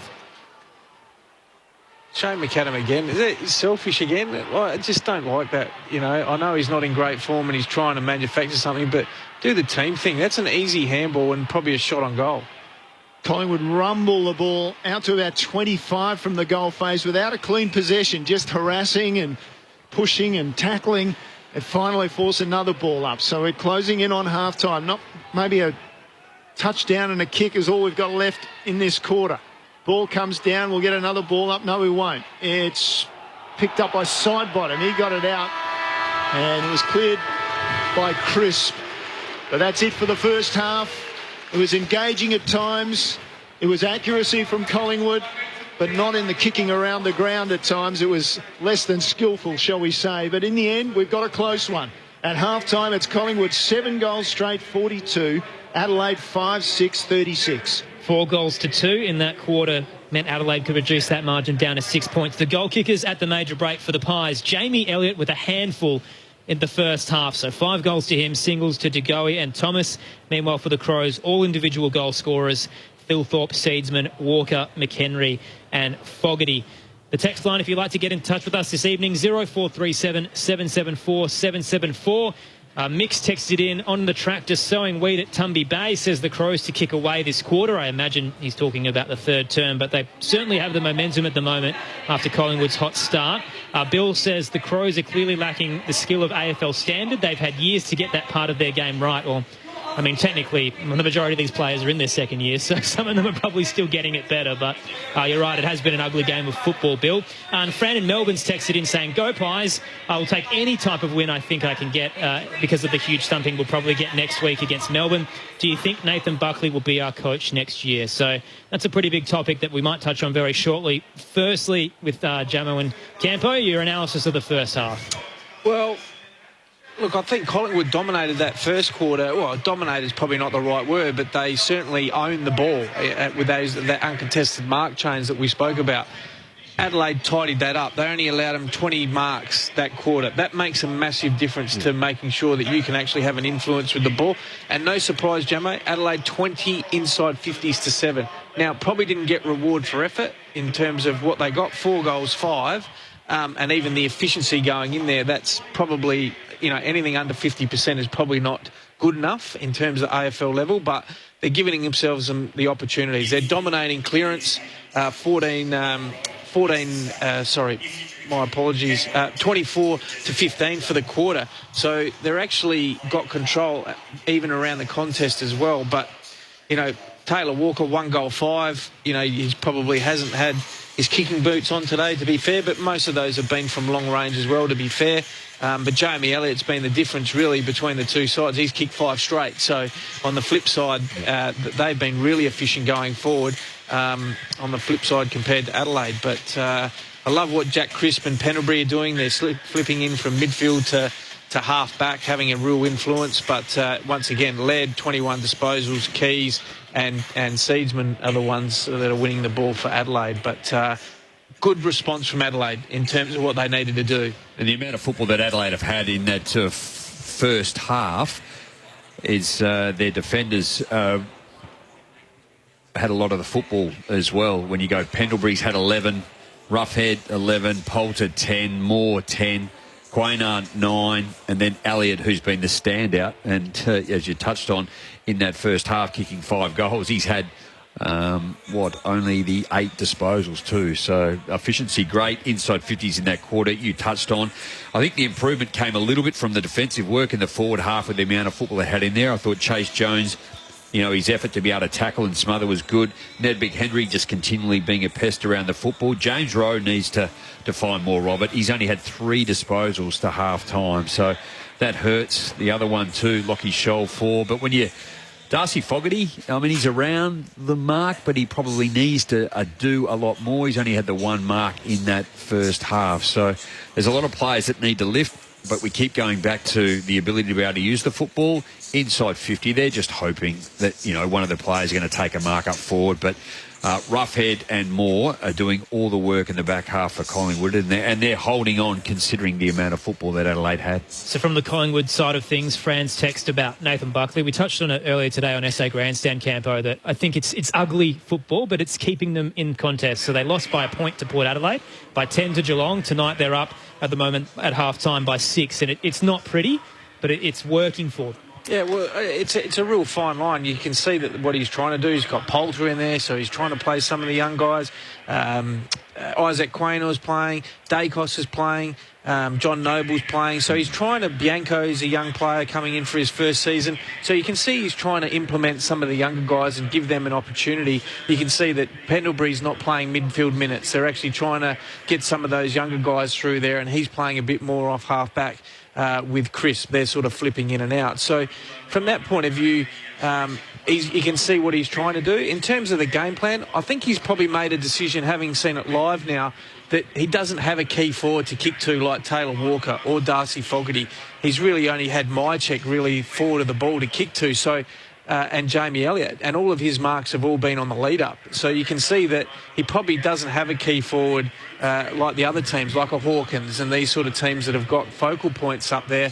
I'm sure they'd be looking to find some of those players in the draft or try and trade those guys in the end of the season, because the way they're playing is not sustainable, because two teams, once the team shut down that uncontested mark chain, all of a sudden it dries up. It then gets forced to get kicked down the line, and then what that does is they're undersized ahead of the ball, and they haven't got any key position players other than Darcy Moore, and we've seen that they tried that and then put him back a few weeks ago. So I can see why Nathan and the match committee are doing what they're doing now, having seen it live. Is it sustainable? I don't think so. Just to note that Nathan Buckley also desperate because he's coached 99 losses in his career at Collingwood, so this would be his 100th, obviously. And don't imagine there'd be a Gatorade shower for that one if you bring up your hundy. I almost think the club sabotaged him a lot through his coaching career. When you have a look at the history that he's done, I think he's battled a lot of players doing things they shouldn't have been doing, and then going and then lying to the club as well. And there's certain matters that they've always popped up their head, and Campo touched on it prior to this game. The club could not be any more dysfunctioned right now, right across the board. You know, when you're going to split the board and split the club in the manner in which they're going down, having a look at their injury list too. Brodie Grundy is obviously a huge out. Jeremy Howe, not being in the side, probably restricts, even continue to play. Darcy Moore forward. Mason Cox, a tall forward that, Nathan Buckley has continually just persevered with too. So, I mean, there's only 3 players that sit on the injury list there, but I think, to Campo's point, he's trying to play with what he's got. And I just think Jordan De Goey is much more better in the middle of the ground than he is up forward because they just can't get it in there. Jamie Allett, the key foot, then they've got it in there quick and they've been able to highlight and use the football well. So they're going to get it in there, the efficiency. They know. They just keep it holding the footy. So to not allow the opposition to actually get too much of it and do the damage. But they've kicked some big scores throughout the game, or out the year, too. 7, 16, 11, 9 and 11. And they've lost, I think you touched on it, 3 games within 10 points. And 2 of those were a point on each occasion. So, he's been a bit stiff this year, but I think the club has sabotaged him across the journey. You would think history would. Are they going to persevere and stick by him to be able to rebuild this club? They're at a crucial point. Harsh on the text line. Don't forget to leave your name and where you're from when you message in. Agent 883 says, what the hell, could Collingwood be any more defensive? So boring. The moronic commentators on ABC think Buckley's game plan is A-OK.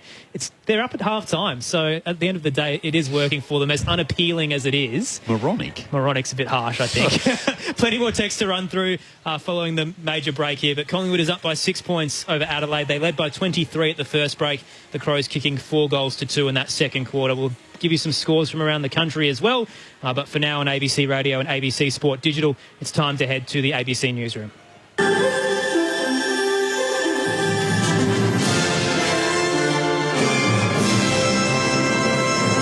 ABC News with Satyam Weinstein. Victoria's recorded 5 new locally acquired cases of COVID-19, including 2 unlinked cases, as health authorities work to track to the source of a highly infectious strain of the virus in the community. Mary McDonald reports. The Health Minister Martin Foley says 2 of the new cases had the Delta variant and are both close contacts of existing cases in the West Melbourne cluster. The other new infections are a household contact of a worker at Arcare Maidstone and 2 people from the same household who visited shopping centres at Craigieburn and Epping, which had been listed as public exposure sites. Mr Foley says contact tracing continues. The focus of our efforts over the past day have been casting a wide net around particularly that West Melbourne, North Melbourne outbreak. Authorities say 3 of the new cases had already been in isolation when they received positive results. Police have arrested 2 people and fined 16 following a protest in Melbourne's CBD against COVID vaccinations and lockdowns. One man was arrested after failing to provide his name and address. Another was taken into custody and charged with offences including resisting police. Others were fined for failing to wear a mask or travelling outside of their 10-kilometre lockdown radius. The federal opposition says the Prime Minister is playing petty politics over a Queensland proposal for a dedicated quarantine facility. The Commonwealth is supporting a Victorian plan for a purpose-built facility in that state and has agreed to fund its construction. But Labor is accusing the federal government of dismissing a Queensland proposal for a hub near Toowoomba before properly assessing the project. The Shadow Health Minister Mark Butler says the nation needs a network of quarantine facilities. We heard at estimates this week that the Department of Health has not even been asked to assess the health merits of this Queensland proposal. Scott Morrison is clearly playing petty politics with this issue of quarantine. Health authorities in the United States are urging teenagers to get vaccinated against COVID-19. Data from the Centers for Disease Control and Prevention show 1 in 3 teenagers hospitalized from the illness earlier this year needed an ICU admission. The CDC says they're deeply concerned about the number of hospitalized adolescents and saddened to see the number needing treatment in intensive care units or on mechanical ventilation. An advisor to former federal Liberal MP Craig Kelly has been charged with sexual assault offences in Sydney's south. It's alleged Frank Zumbo sexually touched and indecently assaulted 3 women in their 20s and a teenage girl over a 6-year period. The 53-year-old's been refused bail and is facing court today. The British government set to require tenders for major public sector contracts to commit to net zero carbon emissions by 2050. The move's being hailed as a world first. Bidders will have to publish clear and credible reduction plans before they can bid for public sector contracts worth more than $9 million. An unofficial tribunal in Britain has begun hearing first-hand evidence of alleged human rights abuses against Uyghur people in northwestern China. The panel of lawyers and experts in London will hear from witnesses over 4 days to decide if there's evidence that human rights violations have taken place. One of the witnesses, Abdul Ali Ayub, spent 18 months in detention in Xinjiang and says the hearing provides an opportunity to tell his story. We know already 5 parliaments recognize the genocide and the crime against humanity, and we hope other parliaments will recognize this. I hope we get the international attention and tell the world what's happening there. Researchers are warning that deforestation in the Brazilian Amazon may already be affecting rainfall with serious implications for agriculture. Here's the BBC's Candice Piet. Environmentalists have long warned of the connection between deforestation in the Amazon and low rainfall. The forest is a key generator of rain further south. A new study by German and Brazilian researchers suggests Brazil's agricultural sector is already losing around $1 billion a year because of drought. Ministers have been meeting this week to discuss the dangerously low levels in essential hydro dams. The researchers looked at rainfall changes in the last 10 years in the southern Amazon, where a third of forests have already been illegally logged. And a teenage girl's in a serious condition in hospital after being knocked out during a game of rugby league on the New South Wales Central Coast. ABC News. For the latest sports results and stories from around the globe and at home, check out ABC Sport on our social pages. Just search ABC Sport wherever you scroll. Now, where was I up to in Fisk? Wait, I can set up a free ABC account. Charlie, Pickering, too easy. So from July, we'll need to log in to stream shows on ABC iView. It's easy to set up and we'll be able to pick up watching where we left off, even if we switch from smart TV to mobile. Good for watching Bluey on lunch breaks. For more information about your free ABC account, head to abc.net.au/ABC account. The 2021 AFL Premiership season. Sir Doug Nicholls round. On ABC Radio and on ABC Sport Digital. Sloan gets it out to Keys, hand pass to Laird, back to Smith, now out wide to McKay, who's got some space at left half forward, kicks it into the pocket, he's looking for Thilthorpe, who got rid of his opponent, takes the mark, runs into the open goal, Riley Thilthorpe gets his first. Bianco pops it into left forward pocket to go, he's been left alone. Runs out, takes the mark, tightest of angles, about 15 to 20 out from goal. Plays on quickly, De Goey curling it around from the impossible angle, Jordan De Goey. That is beautiful. The ball just spewed forward out of the ruck contest. Elliott picked it up and off the left foot he slides home his 5th goal of the game. What a finish, Jones. Off his left foot, 25 from goal, smashed forward by Moore, picked up by Laird. Hand pass wide goes to Seedsman. One step, ball fading, and it sneaks in, I think. It is a goal for Adelaide. The 2021 AFL Premiership season. Sir Doug Nicholls round. On ABC Radio and on ABC Sport Digital. It hasn't been pretty, but we've got a game on our hands at the Adelaide Oval to continue round 12 in the second half of Sir Doug Nicholls' Indigenous round. It's Collingwood leading by 6 points at the major break after leading by 23 at quarter time. Jamie Elliott with a handful already and basically serving as Collingwood's key forward this afternoon, or this evening now, for the Crows, all individual goal scorers for them, and managing to stay in the hunt after a 4-goal-to-2 term in the second quarter.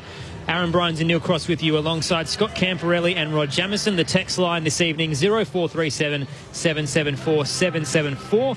very excited as well to head to Perth Stadium next for Dreamtime in the West with Clint Wilden, Ben Cameron, Sharad Wellingham and David Mundy. On that text line, plenty of messages in from WA. I imagine most of these listeners are getting ready for Dreamtime, except for Gravy, who's up at Carnup, WA. He says, lads, listening to the footy, packing the camper, headed to me mates Mellon's 50th in Northern WA, hoping for a quick early afternoon before the festivities begin. Hopefully you get there safe, Gravy, and I love Northam. I'm from WA and it's one of my favourite regional places to visit, so I had a few camping trips out there, so I hope you enjoy it, Gravy. John's messaged in and said in the discussion of who Collingwood's next tall forward will be, Mason Cox will probably come back in, says John, and the new recruit Ash Johnson will play forward. Also Darcy Cameron can play forward, so they've got some tall timber. So Darcy Cameron has been playing forward tonight but hasn't had an impact on the scoreboard. Ash Johnson is an interesting one, the Sturt product who picked up in the mid-season draft, who I imagine would be watching the Collingwood tonight, considering the fact that he's waiting to join them, but certainly one that could make an impact should they decide to use him in the second half of the year. Ruth has also texted in from WA saying, hi team, my husband and I always enjoy listening to your call of the game while we do the gardening rather than the TV. Thanks so much. Hope it's been a nice day and good weather for you to do the gardening in WA as we head towards the evening period, although it'll be about 4 o'clock over there at the moment, so hopefully it's pretty pleasant weather for them ahead of Dreamtime in the West. You're not sure what time it is in WA? It changes all the time because he's forgotten his roots already now, hasn't he? You've got a time difference in WA, the time difference in Victoria. Sometimes Queensland is different. It's an absolute nightmare. And I feel like Adelaide's the worst place to be in as a result of that because of the half hour. But anyway. Everyone's got a story, mate. Got the maths there eventually. Everybody's in front of WA. That's the way to go. It's always afternoon there when it's evening here. We'll just leave it at that. Both teams out on the field. Decent crowd in. We haven't seen many theatrics in terms of patrons trying to dodge the ball after goals being kicked, which we know was a big theme coming in. But yeah, a decent crowd nonetheless, even though the first two rows have been left empty with Collingwood's fly-in, fly-out exemption. Scott Camporelli, Rod Jamieson, your experts. Just quickly, I'll give you some of the scores from around the country. Pretty quiet at the moment. So in the netball, just the one game, the West Coast Fever defeating Collingwood 78-55. Earlier today, Sydney defeating St Kilda by 9 points. Jake Lloyd had 27 touches, Will Hayward 3 goals. Jack Higgins kicked 1 goal, 6 for St Kilda. They had the lead at the 23-minute mark of the third quarter, but Sydney fought back and ultimately got the 4 points there, defeating St Kilda by 9. Scott Camporelli, Rod Jamieson, the second half nearly underway. What are you expecting? Well, I'm expecting the same from Adelaide, really. They would have been pretty positive at half-time as to what they were able to do to get the game back onto their term. The impressive thing is they had 12 turnovers in their attacking mid. That suggests that their pressure's on much better, and they had 12 inside 50s and kicked 3 goals too. That would have been probably the thing that Matthew Nicks would have put up on the whiteboard along with his contested possession. Just some quick news as well from the MRO. Dane Zorko has been charged with striking Tom McDonald last night and has been offered a one-match sanction with an early plea. So it was deemed to be high contact, intentional conduct, which is what has got him, and low impact, because we did see Tom McDonald immediately get back up and help Zorko to his feet. But because it was intentional, it has now been a one-match sanction offered to Dane Zorko. And it was an elbow too. It was silly. It was really silly at the time. Quickly down to Jack Paqueta before bounce down. Some interesting news down here for Collingwood. Still no Braden Sy. We saw him go into the rooms at the end of that second quarter, but Callum Brown, the medical sub, still has the jacket on. 5 goals from Jamie Elliott, the highlight of the first half for Collingwood. Here we go. The Pies lead by 6 points. And out of the middle, it'll be a centre break. I was about to say Adelaide, but there was holding, and it'll go to Collingwood, and it won't be play on advantage to De Goey. It'll go to Dacos for Collingwood, centre of the ground. Drops it short, very short, in fact, to Pendlebury, who takes the mark. And Pendlebury, again, they'll persist with the short stuff. Gets it to De Goey. Both those kicks went around the 15 mark. There he is again. Penetrating, looking for Elliott on the lead. Comes off hands. Snap it, goal is away for the minus score from Murphy. So Collingwood, the first minus score of this game, starts the second half. 7-1 Collingwood on the board, and 5-6 for Adelaide. 7 the margin. I think Jake Kelly was standing Elliott at the time. My check jumped in, which allowed the space, and Elliott straight up the middle of the ground, and the kick was over his head. Brodie Smith goes long to the centre square, off a few hands at the back of the Packers row. The Crows now through the eastern side. He pops it up, was trying to bounce it in front of Scholl. Cut off by Hoskin Elliott, though. His kick an ugly one down the line and turned over. Now Jones for the Crows. A 1-2 with Laird close to the boundary line. Hands it back to Scholl. He's got Rantle right on him. Kicks up towards right half forward. Moore cuts it off. Can't take the mark, though. Bounces off his chest. Keys can gather. Hands it back for the Crows to Jones. Then Laird curls it into the 50. Front position, Madgen got a fist to it, spilled it down to Crisp. He can clear it straight to Steele Sidebottom, who marks on the eastern wing. Point of the square, drives it into across the square and into the middle of the ground. Myercheck leads up, takes the mark. He holds and holds. He's got Poulter waving his arms on this side of the ground. He decides to play on and goes deep. He looks for Elliott, who's outmanned but almost able to pull it in. Now on the ground, he picks it up. Hand pass flipped over the top. Adelaide, though, will turn it over, and Keys comes from back. And he hand passes long and wide for Rowe. One of his only kicks for the game. Looks for Walker. Gets his man under the ball, takes it at right half forward and off the right foot inside 50. Finds Philthorpe. He's got a loose man further forward, but he opts to hold and take the shot at goal. Will give us a chance quickly down to Jack Paqueta. Collingwood has activated their medical substitute. Callum Brown coming on. Brayden Sire out of the game. Collingwood said he has a jaw injury. Great vision, Taylor Walker. Philthorpe, in he comes from 45. He leans back on the kick and away to the right. Unusual for him because he's been so accurate in his debut season. Minor score, though. Returns it to as it was at halftime. A 6-point game in favour of the Magpies. Mr. Swiggle brings up a pretty important point from Sunnybank on the text line, saying Crows haven't won a third quarter all year. At the moment, good work. Scores are level. Mr. Squiggle. Collingwood down by 6. Collingwood up by 6 now, rather, though. DeGoey caught in a tackle. Didn't get a clean hand pass away. McKay got him. Free kick to go back to Adelaide at left half forward. So David McKay, the veteran, looking to snap it around. Doesn't waste many time. Plays on, runs to the arc. He's trying to head to home. Ends up going towards the scoreboard pocket. Collingwood have numbers. Madgen spoils it to ground. Scholl's there to try and gather. He's under pressure. Eventually carries it over the boundary line to be tossed in on the arc and that eastern side. So just short of Adelaide's attacking 50, down by 6 points. 3 minutes gone in the third quarter. Adelaide don't do themselves any favours when they go inside 50. They just really make it difficult for the target up forward. They've got to work so hard. Walk around the ruck contest. Got a hand pass out to McAdams. Somehow he scrambled at the Laird, went towards the boundary. McHenry takes it over the boundary in a tackle and will get a throw in out there, just about 55 out from the goals. So we've had Jamo's parents on the text line. We've had Mr. Swiggle. Sure, we'll get some more interesting ones before this game ends. O'Brien in front position taps it down, looking for Keys. Defensive hand pass to Scholl. Over the top to the boundary line to Laird at right half forward. Skies it high towards the right forward pocket. Philthorpe's in front position. Nudged out of it by Moore. Crowder wanted a free kick, won't get it. Moore's hand pass over the top. Finds Hoskin Elliott. Back to Pendlebury. Outside of the boot. Awkward kick. Out of the 50 to O'Brien, who takes the intercept mark for the Crows. Wastes no time. Hands it out wide. Laird with a long kick to the goal square. There's a pack waiting. Madgen got a fist to it. Over the line. Did McAdam get a boot to it on the goal line? So many players clustered around it. Score review is coming. He doesn't look convinced, Shane, looking on the replay.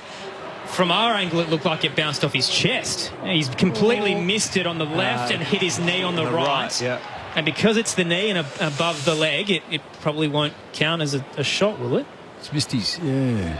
His left foot touches with his left foot, but it kicks onto his knee on the right. He called it, Aaron. But if it touches the left, that should count. Yeah, but then it bangs on his top of his knee, which is it's only below the knee. Yeah. So we're going deep into the AFL rulebook here.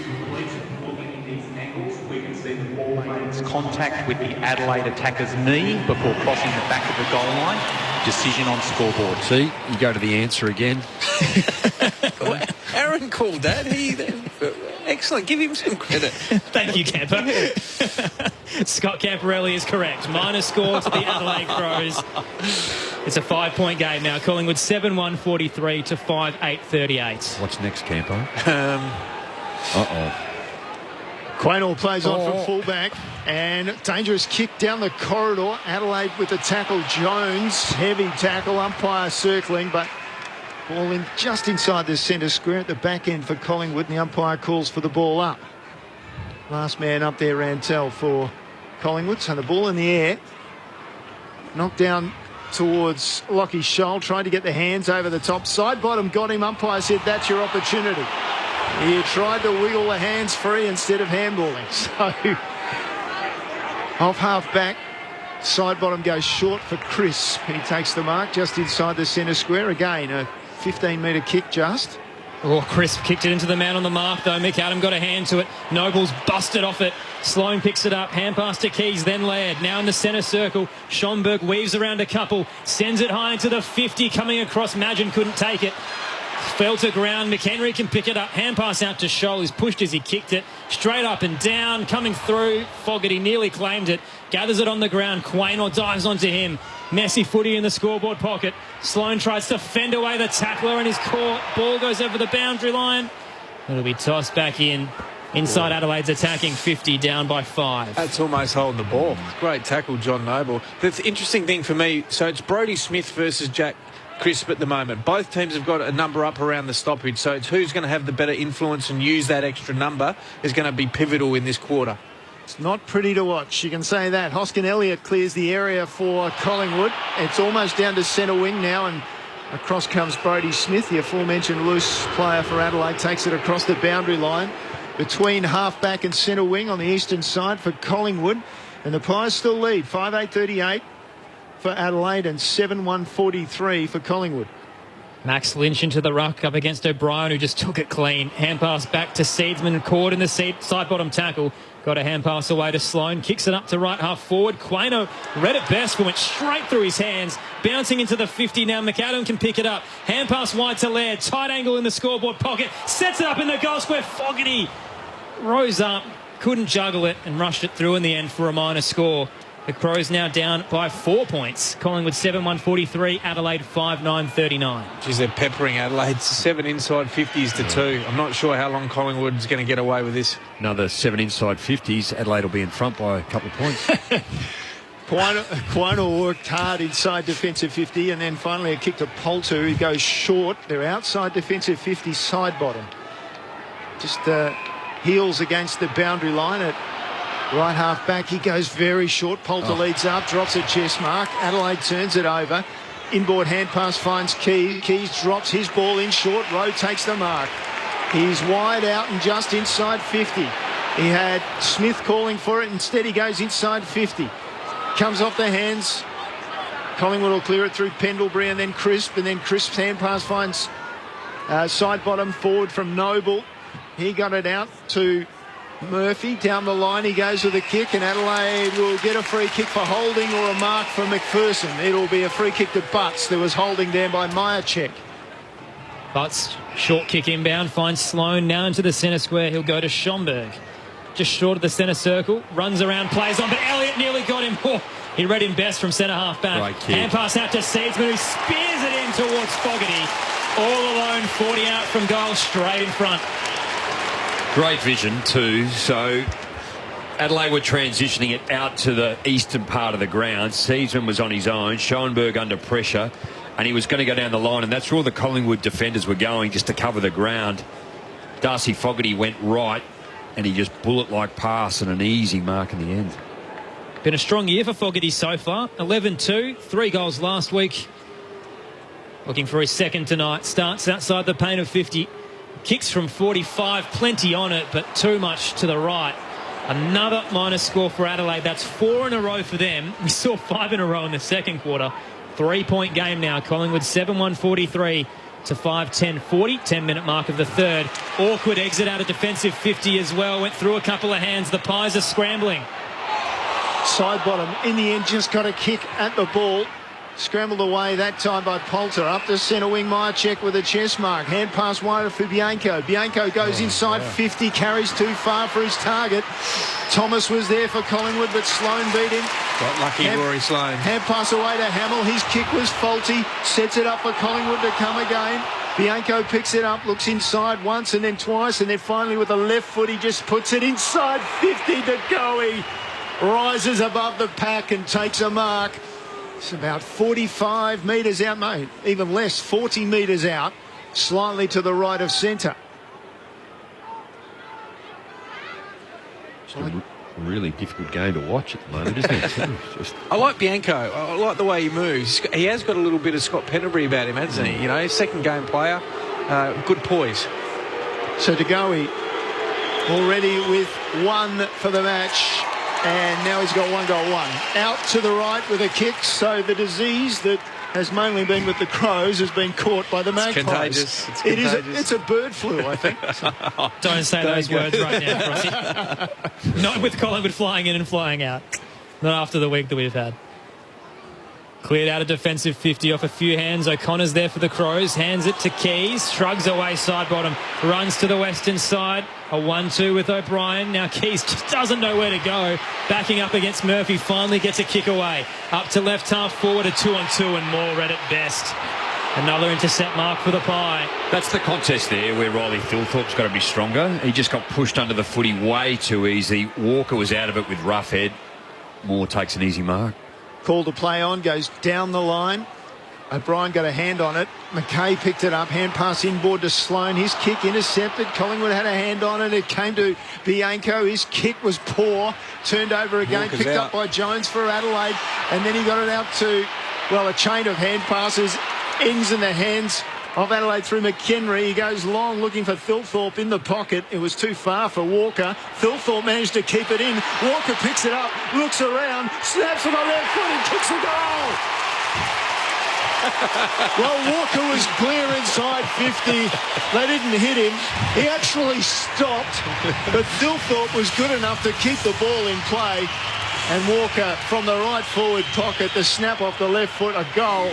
Adelaide in front for the first time in the game. No, not quite. But Adelaide 6-10-46. Collingwood 7-2-44 after 12 minutes of the third term. About the touch of the answer. Great work, Riley Thilthorpe too. Yeah. You know, the ability to be able to just keep it in and keep it alive. And again, we've seen it in recent years where sides just they don't take possession. They just bring it in, tap it on and keep it alive and keep the defence under pressure. And that's clearly what he did. Taylor Walker, I think, was ready just to let it roll out, but used his body well. Yeah, it was poor defensive by Collingwood. It was actually 5 Collingwood guys, 5 Collingwood defenders, and not one of them actually wanted to go and man up Taylor Walker. Adelaide in front for the first time since the opening few minutes of this game. Bustled off it was Sloan, gathered by Dacos for Collingwood rather. Kick didn't favour Thomas. Off his hands it spilt towards Smith. Runs through the square, pushed as he kicked it.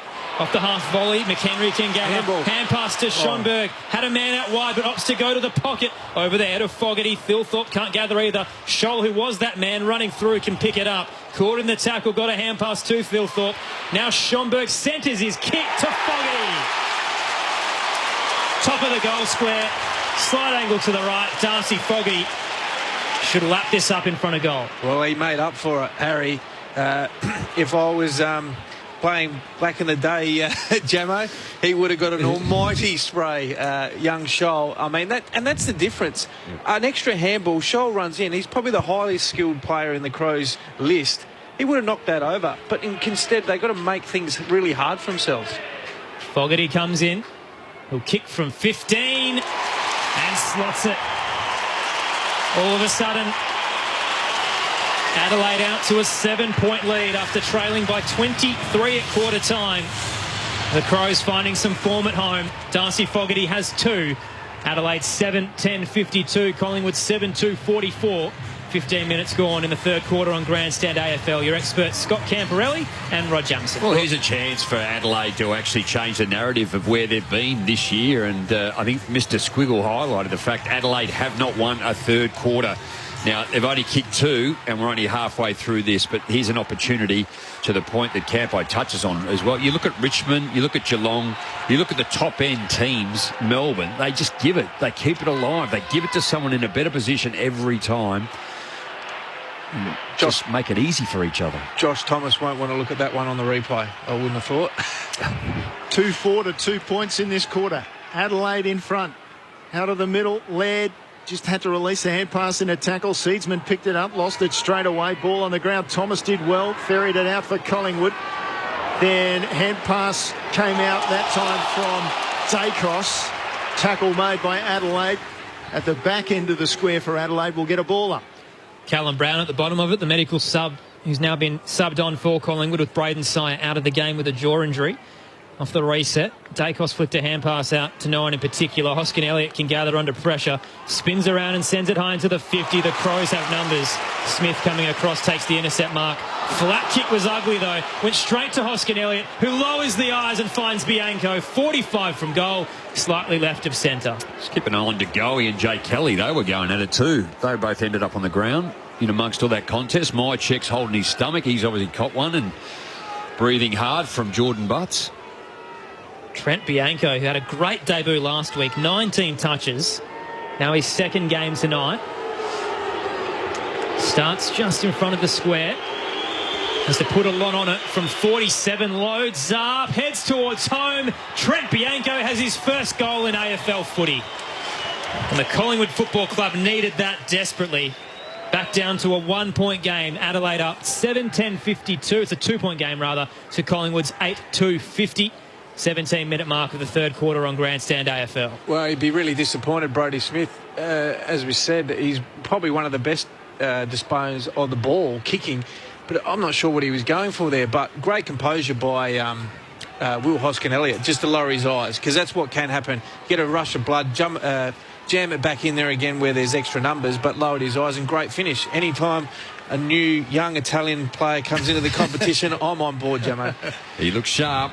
And I'm not surprised. Started his career last week against Geelong with 19 possessions, 3 marks, 3 tackles. Was very impressive, taking a pick 45 in the 2019 draft. His first goal, Crossy in AFL footy. That was a good and timely one for Collingwood. Ball in the middle. Notice they've thrown Pendlebury in there. It's cleared away forward by Collingwood, but Adelaide will come through Seedsman. Seedsman with a forward hand pass finds Schonberg. Schonberg goes out with his kick. Fogarty coming into the game, shares the hand pass having taken the mark. Scholl with a bounce towards 50. Inside 50 goes Chips Walker in position A. Couldn't take it. Rough head off hands, and then Crisp. And then Quinor. And Quinor went wide with his hand pass to Crisp. Then to Maynard. Maynard forward hand pass outside 50. They are now. Noble running, and so's Maynard. Kicks up the eastern side to a one-on-one. Murphy nudges Duday, but didn't get him enough. Spoiled out of play to be tossed back in on the eastern side. I think it was Brad Maynard then. He had 3 touches. He was the one that actually left his opponent, came up, got the fist where the footy was going to Taylor Walker, and then just followed it up and got it out. Jack Paqueta on the boundary. Campo mentioned before Brody Mycheck was on his haunches behind the play. He's now off the ground. The club medico's looking at his right hand. Riley O'Brien took it out of the ruck contest on the eastern side. Laird couldn't dispose of it cleanly. Collingwood players swarming will get a ball up. So Collingwood already without Braden Sire, who's been subbed out with a jaw injury. Looked like a finger, Jack. Now concerns for Brody Mycheck. O'Brien gets the tap down looking for Keys. Wait for it. Threw it on the boot. Scott Camporelli has been the answer tonight for sure. Heavily contested on the eastern side. Eventually Pendlebury rips it out. Hand pass into the square to Noble. Collingwood now inside 50. A 2-on-1 awaits against DeGoey. Couldn't get a flight at it. Smith got a hand onto it. Spills towards McPherson. Short kick. Hits McKay in the left back pocket. He'll play on very quickly. Across the goal face he goes and finds Seedsman at right half back. Seedsman's long kick looking for McHenry. Finds him on centre wing. Adelaide have some run and overlap. Does he have somebody down the line? Yes, he does. He changes the angle slightly to O'Brien. O'Brien marks it, stabs it towards Walker. On the bounce, Walker, hand pass wide. He goes for Scholl. Quinor comes at him and got him. And the umpire called play on. McHenry comes in, gets around Roughhead. Hand passes no. He was already out by the time he handballed it on. And I did wonder about that Quinor tackle. It was a very good one on Scholl. Surely he didn't dispose of the ball correctly, but the umpire called play on. Throw in. Stiff. Walker in front position. Taps it down against Max Lynch, the second gamer. Laird under pressure. Got a hand pass back to Seedsman, who loads up. We know he can do this. He's done it so many times before. Paul Seedsman with an absolute bomb from 55 for his second of the evening. The Crows back out to an 8-point lead. 8-10-58 to 8-2-50 on ABC Radio and ABC Sport Digital. This is Grandstand AFL. There's one step from about 53 metres out. He just hits some sweet That's a great finish. As I said, there's not too many players in the competition can do that, let alone just on the ground tonight. He's done it twice. I mean, that's outstanding. And he is. He's a beautiful kick of the ball seeds. As we said, playing a bit more wing tonight. They've gone for a different look, gone a bit more contested inside without having that balance of the extra runner. But he's outstanding once again. And meters gained for the game, he'd be right up there as well. 183 for the quarter so far. The answer, Scott Camporelli, was correct. Jack Paquetta letting me know it is a finger injury for Brodie Meyerchuk. He's got 3 out of 3. I'll get a pay rise, Aaron. Where do I go next week, please? Turn your microphone off and get out of the box now. So back in the middle, ball high from Collingwood. And then it comes down to Dacos. Does a 1-2 and gets it back and goes down looking for Elliott, who took the mark away from O'Connor for Adelaide. So it's at right half forward, but wide out for Collingwood. Coaches talk about small wins. Stand by Adelaide. They look like winning a third quarter for the first time this year. Well, they deserve to be in front. 13 inside 50s to 7. Elliott's kick forward marked by O'Brien. Adelaide look to switch through Smith. He goes back to the goal square to Kelly, and the switch is has been effectively thwarted. They'll have to slow down. Well, it was going to be slow because he got stuck. He's predominantly left foot and he was looking right as he handballs back the other way. Adelaide come to the west side. The Crows chipping around, making a meal of it at the moment. Chase Jones has 2 fumbles, 30 from goal. Eventually gets it back to Seedsman, spins away from side bottom, finally clears it to left half back through the hands of Duday. Walker juggling at the back, didn't take it either. Somehow got boot to ball under immense pressure. A one-handed drop down the line. There's a free kick for a throw. It hit Schomburg, who tossed it out up against Isaac Plainor. Free kick to Collingwood in front of the benches. They're down by 8. Taylor Walker, he was sitting on the ground and kicked a drop kick. Quaynor, down the line he goes with his kick. Lead up by no, it can't be Meyerchuk. It is Meyerchuk. Fingers straps, but he's on. He's back on the ground, so he's taking it on his chest. Perhaps not as much problem with the finger then. Severely outnumbered Collingwood. All their numbers are behind the ball here. It's probably 3 or 4 Adelaide players. Tom Duday the spare. O'Brien, the ruckman, though, is the one who takes the mark. In the left back pocket, closing in on three-quarter time. It's Adelaide by 8 points. And they've had 8 more scoring shots than Collingwood. O'Brien sends it back where it came from. Walker in front position, couldn't take it. Spills to ground, led a defensive hand pass to Kelly. Did he get boot to ball? He didn't. He was out of the field of play. Boundary throw-in to come on the paint of 50. So I'd just like to see Collingwood even the game up here for a bit. They're not, I know what they're trying to do. They're trying to get Chris free, but it's Duday. It's Brodie Smith. They need to even up the game. Even when they kick it inside forward 50, even up the contest to make it, or try and lock it in their front half. They're not going to score Collingwood with 3 or 4 defenders free. Lynch won the tap down. Brown to Thomas, who centres his kick to Poulter. 45 from goal. Go back. Straight in front. He's a beautiful kick. He's looking to pass it off. There he is. He's a great left footer. He's composed and he's got the distance in him. And just having a look, Lynch has had 8 disposals, 1 mark. You look up forward, 4 disposals, Meyerchuk with 4 marks, and Cameron 3 disposals and no marks. In comes Poulter. 1-2 for the year. A massive kick from 55 on the line. There's plenty of players. They thought they got hands to it, but it's carried over and the goal umpire has no doubt about it. Caleb Poulter gets his first of the evening. Collingwood strike back. Once again, a 2-point game. Adelaide 8-10-58 to 9-2-56. So Scott Camporelli, Rod Jamieson, has this quarter been more of Adelaide getting better from the first half, or is Collingwood just playing really poorly considering how hot they were at the start? Well, I think it's a bit of both. I think Adelaide have changed the way they play. They're sort of winning, definitely winning around the contest. Collingwood have been able to wrestle back a clearance deficiency that they had in the first half. As I said, I just don't think that Collingwood, they need to even the game up. Make it a bit more one-on-one. It's, as I said, it's Chris versus Smith off the back half. At the moment, I think Smith's having more of an impact than what Crisp is at the moment. Adelaide 13 inside 50s for 3 goals 4. Just what I don't like is the kick-to-handball ratio. 49 kicks, 47 handballs. Adelaide, 41 kicks. Collingwood, 27 handballs. So Collingwood are covering the distance. Get a secondary ball up after Roy Sloane was nullified then by Brown for Collingwood. So ball in the hands of Keys. He's tried to release it near Sloane. Side bottom came through. Gave it to Dacos for Collingwood. Inside forward 50 they go again. Meyer check back on it. He doesn't quite get there. Butts comes through for Adelaide. Got the hands free. Hand pass back to Duday. Fumble near the top of the goal square. Adelaide taking it back. McPherson gave it off to Jones. And then forward he went to McKay, who fumbled it near the boundary line.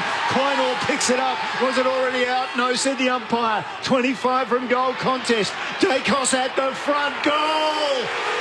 Oh, hot pies! They're back in front. Collingwood 9-2-56. Sorry, correct that again. 10-2-62. I was too quick for the system. 10-2-62. Adelaide 8-10-58. 4-point lead for Collingwood, closing in on three-quarter time. Well, it was just better pressure, wasn't it, by Collingwood? Just put Adelaide under severe pressure. Fumble. And then it ended up just popping out, and well done by Quaynor. Hit it to right where the spot is, and great finish. I mean, the Dacos name synonymous with front and square. Beautiful finish and really important goal. 2.5 minutes to go. And now only 6 points in the game. Quaynor keeps it in, which is a great, but 3 Adelaide players go up against 2 Collingwood, and then 3 small forwards just at the front of the pack. Adelaide were always in trouble on that occasion. So Collingwood now by 4. Multiple lead changes in this third quarter. In the middle, both ruckmen missed it. O'Brien takes it off the bounce, dropped it, but missed his boot. No free kick. O'Connor hands it to Keys. Pushed as he kicked it. Skies towards centre-half forward. Walker flew and ended up almost tunnelling Crisp. He kicked his legs out and spun him in the air. Landed very heavily and gets the free kick anyway. Jack Crisp pops back up. No dramas there. Short kick to Maynard. He's a good player, isn't he? Back edge of the square. Maynard looks for Pendlebury. Sloane came across. The 2 skippers colliding. Spilt towards Butts, who turned it straight over. Hit the chest of Poulter. Into the 50 for Collingwood. Barrelled over was Elliott. Ball ricochets 30 from goal. Diving onto it. Duday's wrapped up. That's got to be ball. Umpire will wait, but there's no doubt about it. Free kick to Collingwood. They can boo all they want at the Adelaide Oval, but Tom Duday slid in and held it in. Josh Thomas is the man who got him. Free kick to go to Collingwood. 30 from goal straight in front. Well, this would be disappointing. This is that sort of 5 or 6 minute, again, Jamo, that the Crows have had issues with for majority of the seasons. They just have these patches that, there's runs of 3 or 4 goals. This will be Collingwood, I believe, third, Crossy, would it be, in 3 or 4 minutes? 4. Here we go, same scenario. So this will really hurt Adelaide if they knock this over. Josh Thomas missed last week with an ankle injury. Has won so far. Comes in and kicks from 35. Misses to the left. Minor score for the Pies, now up by 5 points. So they have kicked 3 of the last 4 goals. And they've all been within a matter of about 8 minutes' time. But Collingwood with the lead heading towards three-quarter time. 1 minute 20 to go in this quarter. 3-goal 4 to 3-goal 3. Can Adelaide sneak over? Jordan Butts on 2 occasions tonight as actually his foot disposal has been really poor and intercepted. Now, forgive me too, he's only into his 14th game, but when you're deep in defence, you cannot turn it over on short kicks. So Adelaide have got a stoppage at half-back after the kick-in. They can't get it clear. Collingwood swarming, but they force another ball up just between the arc of 50 and the centre square. So the umpire just quick to move in there and throw it in the air. O'Brien's kick out of the ruck contest was smothered. Came out to Poulter for Collingwood. And then inboard they go to Brown and then Maynard. And then Maynard chips it short to go. He's got it right on 50. Turns around quickly and wide. He finds side bottom. And knowing the time, side bottom says just hold things up. I'll have a shot. He's out there on the eastern side of the ground about 10-15 metres in from the boundary and about 45 back from the goals. They got caught ball watching Adelaide. Seal side bottom, one of the greats of the game, really. He's been unbelievable over his career. Just spat forward, and as soon as the ball turned over, he was in a world of space. Side bottom, such a highly skilled player. To put Collingwood 11 points clear, he's got it through. Looked like it might go across the goal face, but in the end, still side bottom has kicked the goal. That has put Collingwood out by 11 points. Collingwood 11-3-69. Adelaide 8-10-58. 30.5 minutes in to the third term. Well, he was in that stoppage. He was up against O'Connor. O'Connor pressed out to try and impact the ball, but he didn't really need to. there was enough Adelaide players around that, and then he just found himself in space. Well done, Jordan De Goey, just to lower his eyes. He could have blazed away. He had two options. He actually had Thomas as well inside 50 with no one on him. So that really hurt Adelaide. 10 seconds to go in this quarter, that just really hurts. 254th game still side bottom. He is class on both sides of the body, and Mr. Squiggle would expect a text. We've got a fair few to run through at three-quarter time, Jamo. Because they're going to take it out and lose another quarter. A lot of those directed your way as well, Jamo. In the middle, Lynch got the tap down. Laird got a kick away under pressure, and that'll do us for 3 quarters of football. So the Crows hitting the front in the third quarter. We've had 3 lead changes so far tonight, but Collingwood finding a late answer.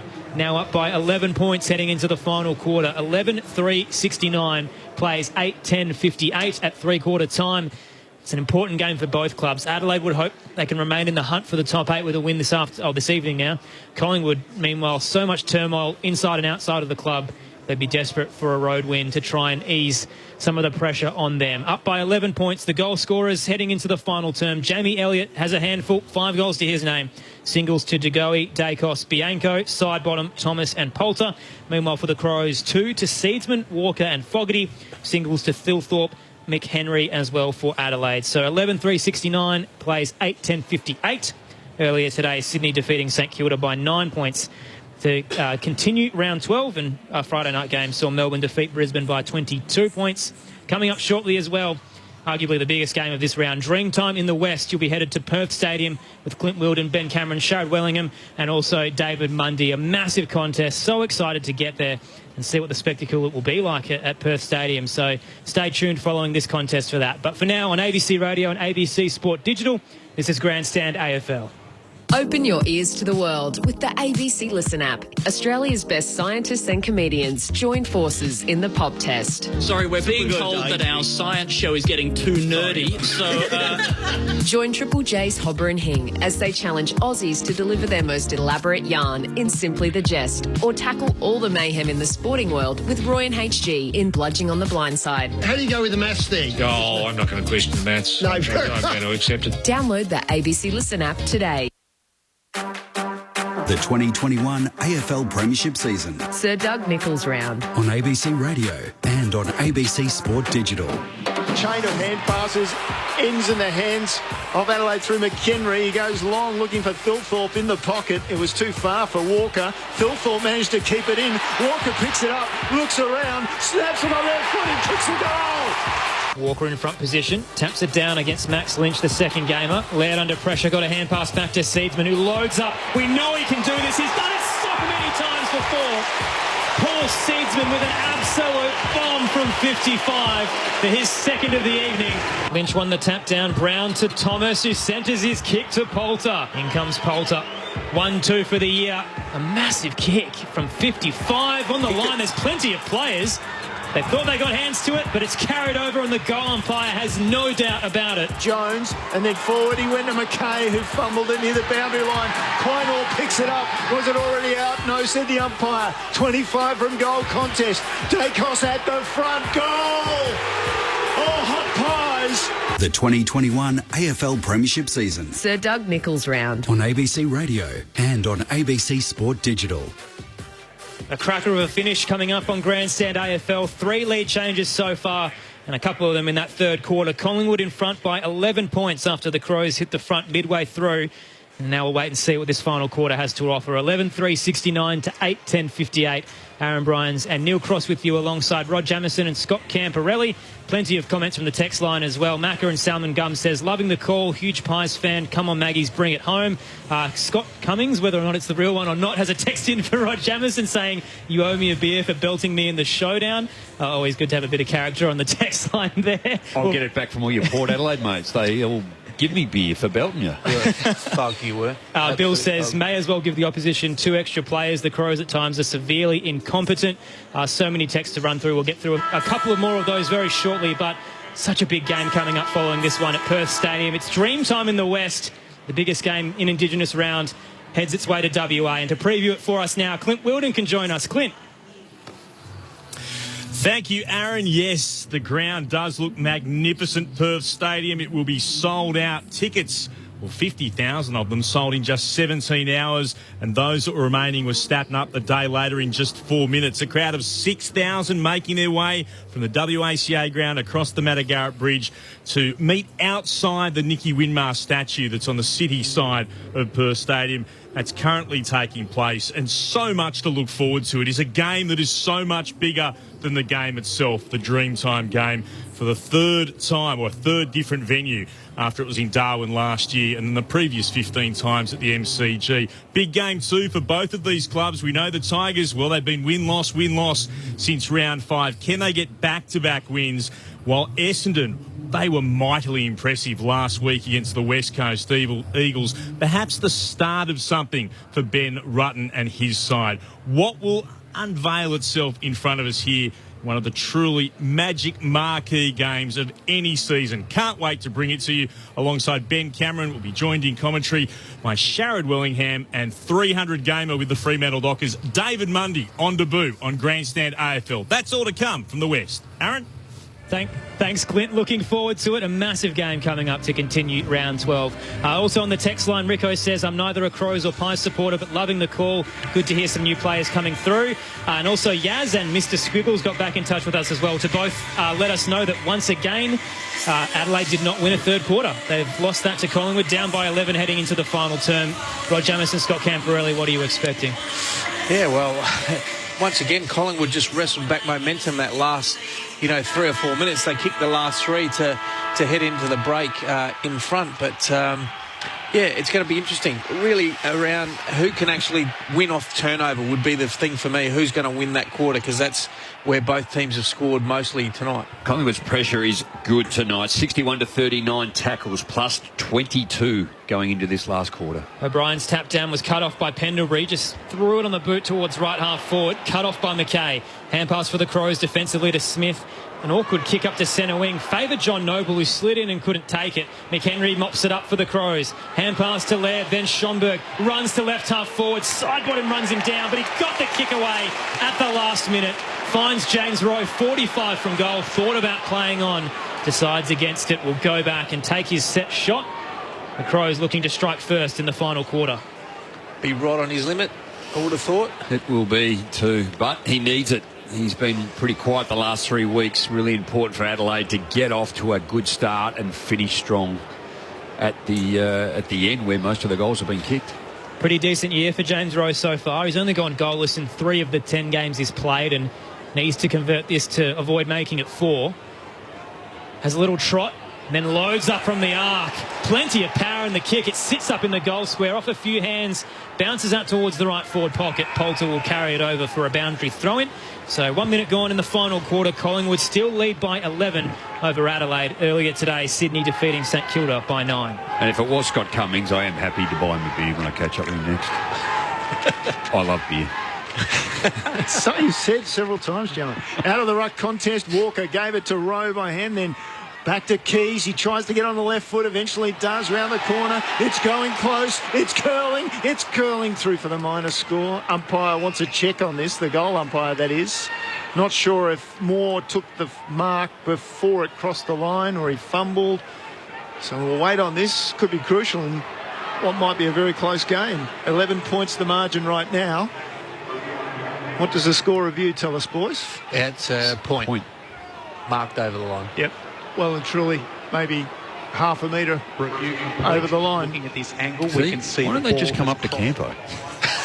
That is the answer from Scott Camporelli. It's not that hard. It's up on the screen. Technology takes forever to tell us what Campo's already decided, and it is a minus score. So a point for Keys, a point for Adelaide, and a 10-point margin now for Collingwood. So Darcy Moore in the defensive goal square now. Just taking his time, deciding where to go. Plays on, runs to the right back pocket, and then goes long to the eastern wing. A one-on-one awaits. Murphy had to spoil it down in front. Hoskin Elliott soccers it off the turf as it hits the ground. Rolls its way towards right half forward. Won't reach there as it carries over the boundary line on the eastern side. To be tossed back in. Aaron Bryans and Neil Cross with you alongside Scott Camporelli and Rod Jamieson for the final quarter here at the Adelaide Oval. Collingwood up by 11. Both teams persisting with an extra one up around the stoppage, so it's Crisp versus Smith again. Schonberg running through that stoppage as the ball come to the front. He didn't take it with him. Side bottom got it away. Outside of the boot down to half forward.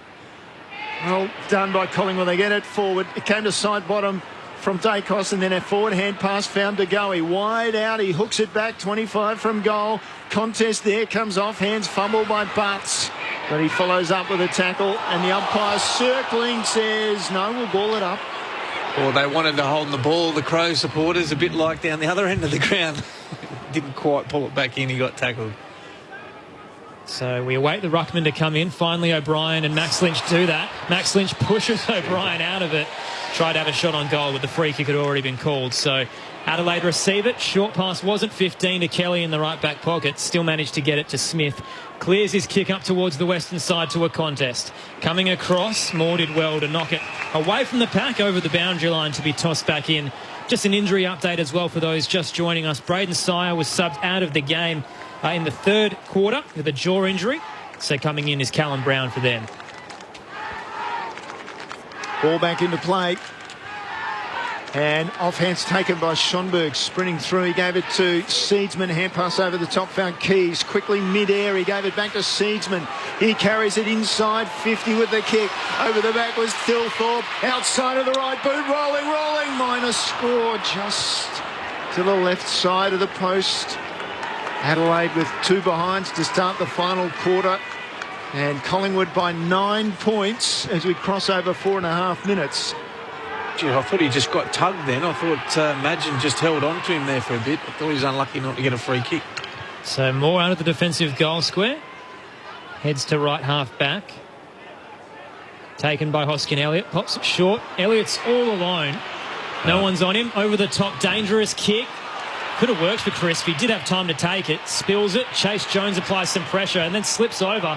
Crisp just made him look absolutely silly there. In and out with the duck and weave. Kicks down the line. Myercheck gathers off the bounce. Caught in the tackle. Threw it away.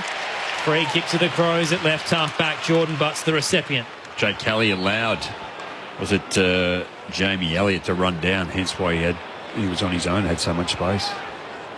Butts takes his time, finally called to play on, heads towards centre wing.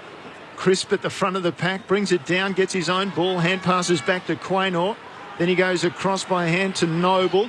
Noble diagonally back into the centre of play.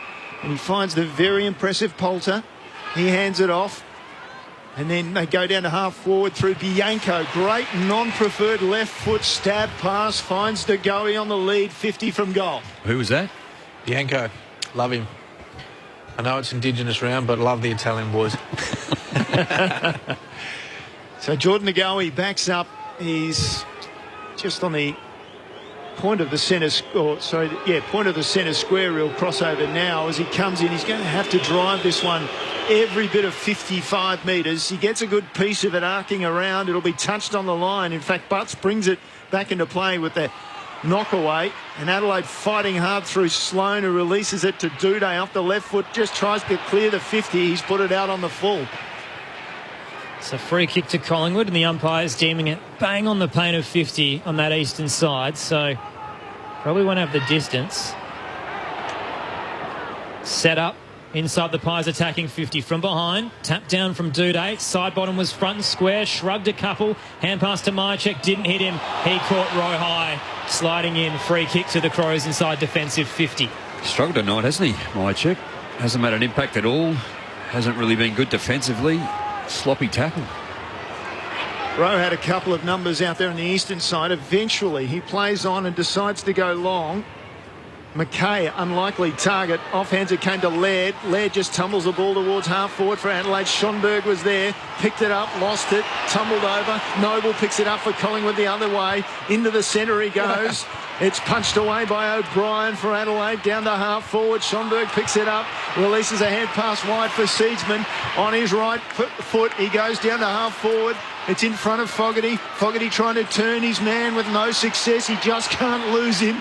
So he goes by the left foot back inside to Seedsman. Bang, 40-metre pass off the right foot into the right forward pocket, and McAdam leads out and takes it. Hard against the boundary line.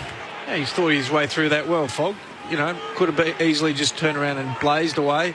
Found Seedsman in the corridor, and then once again, off a couple of steps, finds an inside 50. Guys who can hit targets inside 50 are worth their weight in gold. Guys who can kick goals from the boundary line are worth their weight too. It's a banana from McAdam, and it's a goal. Great finish, crowd lifter. The Crows narrow the margin to 3 points. Adelaide 9-12-66 trail Collingwood 11-3-69 on Grandstand AFL. Your experts are Scott Camporelli and Rod Jamieson. Well, you called it, Crossy. 10 disposals, 4 marks. He has struggled to do the things easy tonight or bring other players into it, but it's his first goal for the evening. He's had a quiet few weeks, but gee, the Indigenous boys, they're mercurial when they need to, don't they? Just tight on the boundary, and you called it too. Well, it's a great kick. He's kicking at 43% for the night. He's had 7 kicks, so he hasn't had the best night by foot, but there you go. Don't make a bad night a poor night, and you can still have an influence on the game. Well, that's right. What a finish coming up. 3-point game. Collingwood still up. They struck early, had a 23-point lead at quarter time. Adelaide fought back. Since then, it's been back and forth. O'Brien wins the tap down in the middle, was looking for O'Connor. Passed the ball. Penderbury gathered it. Hand pass out wide. Wrapped up by a couple. Collingwood giving away the free kick, holding the ball. The bottom of it, Thomas gave it away. Keys sends it long into the 50 for Adelaide. Walker in front. Fogarty at the back. Spills to a couple. Penderbury slid in, got a hand pass away. Free kick for a hold coming back, though. Imagine will receive it inside defensive 50 for Collingwood. Drops it in short to Crisp, and then he goes to Poulter just outside defensive 50. Down the line, his kick. Finds Bianco. This is now at left half back for Collingwood on this broadcast side. Great poise. Bianco inside. Give it to him. In case you're wondering, the Italian Bianco. That's why Scott Camporelli is so excited. So he gave it inboard to Brown, and then Brown goes eventually back deep inside defensive 50 to Madgen. They go out the eastern side now. And hits up Hoskin Elliott at right half back. A few texters asking Campo why we say Camporelli instead of Campriali. Could you let us know about that shortly, as there's a turnover in the centre square. Noble did well, though, to mop it up. Hand pass to Crisp, who settles. Heads out to the western side to Maynard. Runs through centre wing. Pops it up to left half forward. Myercheck marks against Butts. Butts stands about 55 from goal. Myercheck has a fumble. Fans wanted to call it play on. Eventually he takes it anyway. Hand pass to Maynard. Curls it to the top of the goal square. O'Brien gets a clean run at it. Decides to tap it through for the minor score in that goal square. Back to a 4-point margin. Collingwood 11-4-70 to 9-12-66. You want me to answer that question? Well, I'm just trying to help out everyone instead of trying to roll their tongue for the whole time. What pronunciation is it, though? Campriale. Whoa.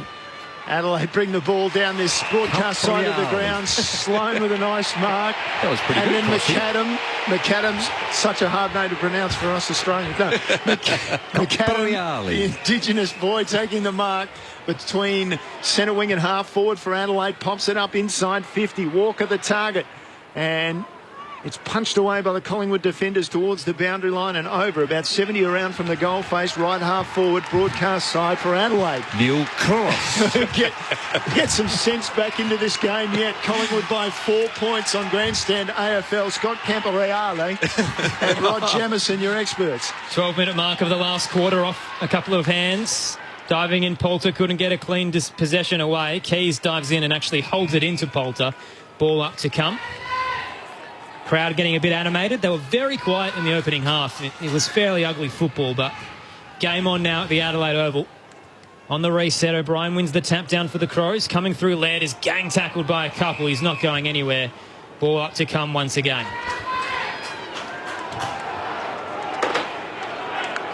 So the ball thrown up again.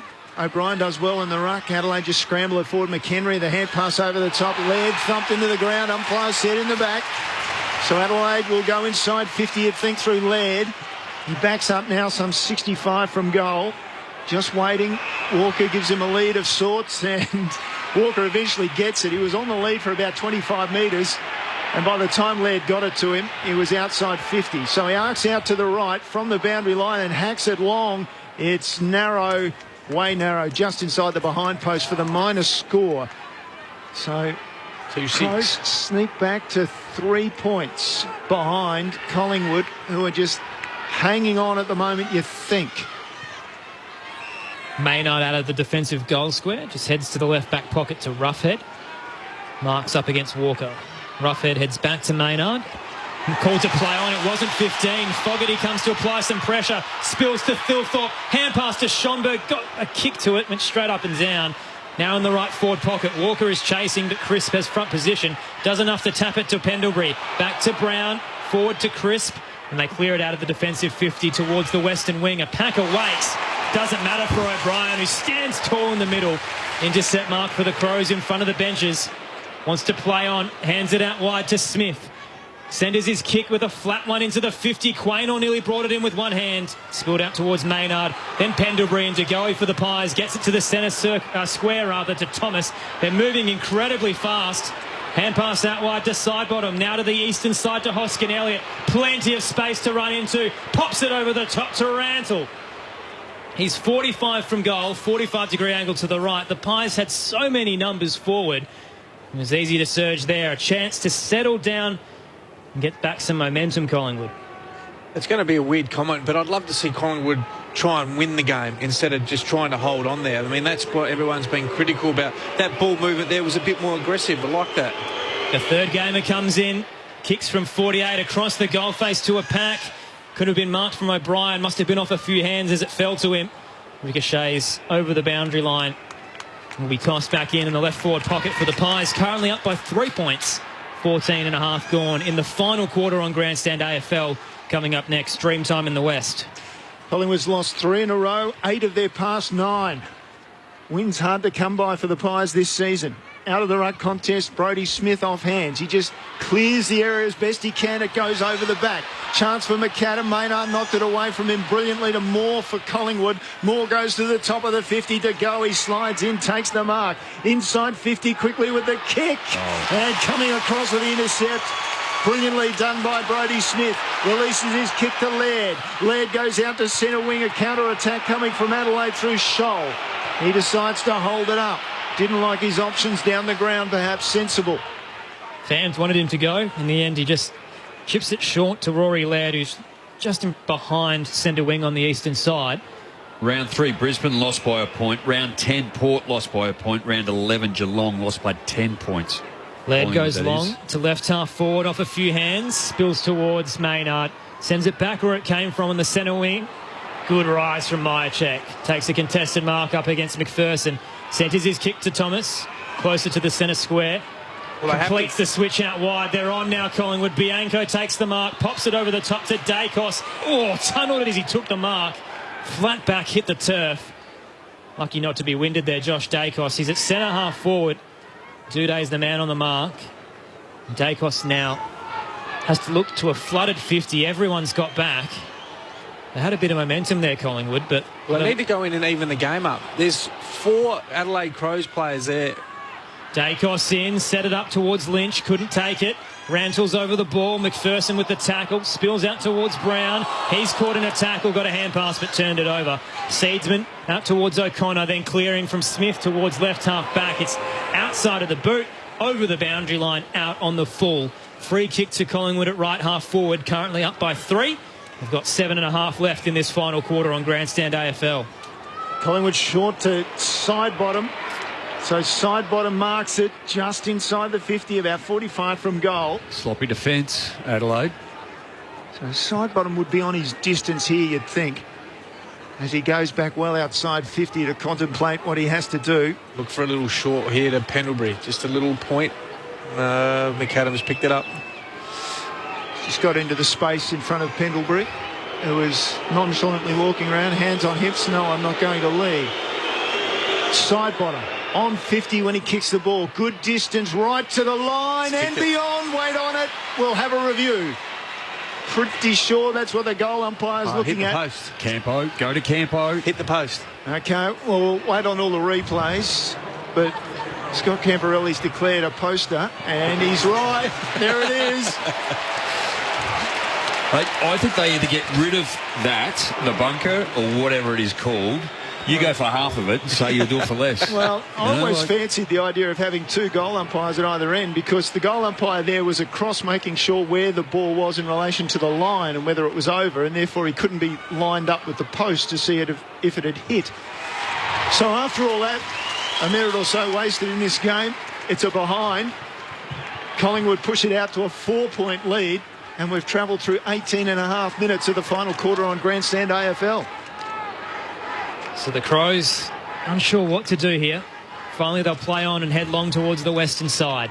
Contest awaits there. Beats the pack at the fall of the ball. Quaynor slipped over. Chris, though, read it best. His hand pass smothered by Sloan. The Crows surging now. McKay gets it to Kelly. Into the 50. It's a 2-on-1 favouring them. Phil Thorpe takes the mark. Pops it over the top. McAdam can run into an open goal.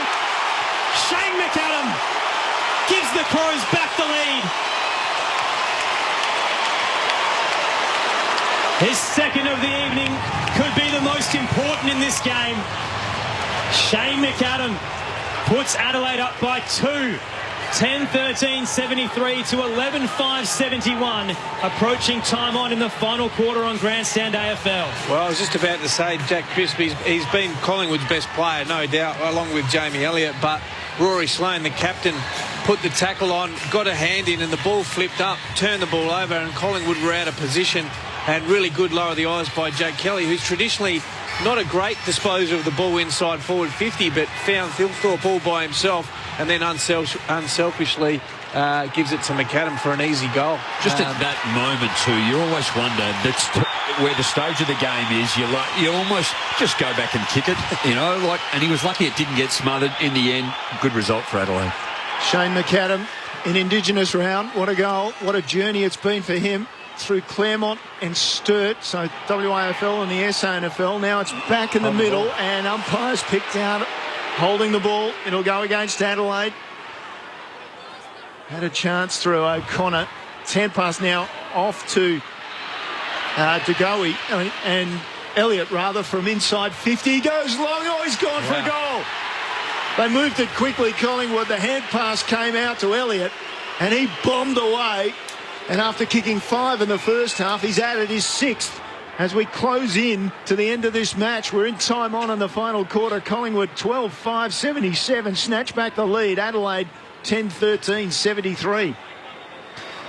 Just, you see the change in it you spoke about, Campo, the Collingwood just to win the game, but now they are starting to move the football. They've always been a little bit more direct. Again, you have a look at the handballs to kicks versus Adelaide. Big difference there. As you've gone and changed the screen on me. Sorry, mate. Just in this quarter, there's 22 apiece, but in terms of the entire game, it's 140 handballs to Adelaide, 99 to Collingwood. So just being more direct, use the foot better. Rod Jamieson, Scott Camporelli are experts. The Pies now up by 4 once again. In the middle, Sloan gets a clearance for Adelaide, heads up to centre half forward. Quaynor sitting underneath it, takes the intercept mark for the Pies. Just slows things up. Decides to head towards the eastern wing. Sits it up to Hoskin Elliott. Marks just ahead of Seedsman at right half back. So Collingwood still have plenty of time to work through. 5.5 left in this final quarter. Only up by 4. Need to take the game on. Hoskin Elliott heads up the eastern side. Myercheck leading out. Nearly took the centre mark, the chest mark rather. Butts roved it well for the Crows. Hand pass offensively to Laird. Then Sloan, wrapped up by a couple, spilt it. Now held up on that eastern side. Adelaide fans wanted ball. Diving onto it was Rantle, who was held up. Won't get it. Ball up to come. Collingwood up by 4. Well, they need to take the ball forward, Collingwood. That's the issue. They're losing field position when they go back, and late in the game, under fatigue, you'll see some skill errors which will hurt them. O'Brien forces the ball forward for Adelaide. McHenry just got a hand pass out of there. Schonberg the same. O'Connor dispossessed. Elliott gets a hand pass out to Hoskin Elliott, and now Hoskin Elliott goes short. Adelaide pressure on, comes to Laird, shakes a tackle, hand pass wide for Hamill. Just scrubs the ball towards centre wing. Chris picks it up. Oh, and then the big ruckman turns straight into a tackle of Sloan. Umpires called it for holding the ball against Cameron. So Sloan will take the free kick. Eastern wing. And Adelaide will go forward to half forward, you'd think, from this kick. Well, he's a bit stiff. He actually got the handball away on the replay. Sloan, an ugly kick off the side of the boot. Nearly hit a trainer who was on field on the eastern side. Heads towards left half forward. Collingwood cut it off. Noble with a 1-2 to Brown. Runs through centre wing on the eastern side. Ships it forward. Here's Cameron at right half forward. Centres his kick. Myercheck's got the numbers against him. Offhands it, rolls to the goal square. He keeps applying pressure. Wraps up butts. Brings the ball to ground. We'll get a ball up. 15 out from Collingwood's goal. Up by 4 points. Bit stiff. Jordan Butts didn't have the ball. But Rory Sloane's kick. If that was a goal shot, he's taken a massive divot. Ball down and in dispute. Little toe there from O'Brien. Collingwood get possession. Poulter on his left foot. Tries the banana with his left foot. He was in the left forward pocket. Wrong for a left footer. Perhaps if he had a right foot, it might have been better. But a minor score. Collingwood stretched their lead, such as it is, to 4 points. 5 points it is. 4 points. I was right the first time. We touched on their 1 point losses. They're up by 5 at the moment, and a goal to the Crows could see deja vu for Collingwood here. Brodie Smith runs out of the defensive goal square. Awkward kick to O'Brien. The Pies had numbers. A couple of Crows come in to assist. McKay to Keys, who dropped it in the tackle. That will be holding the ball. Coming back to Collingwood at left half forward.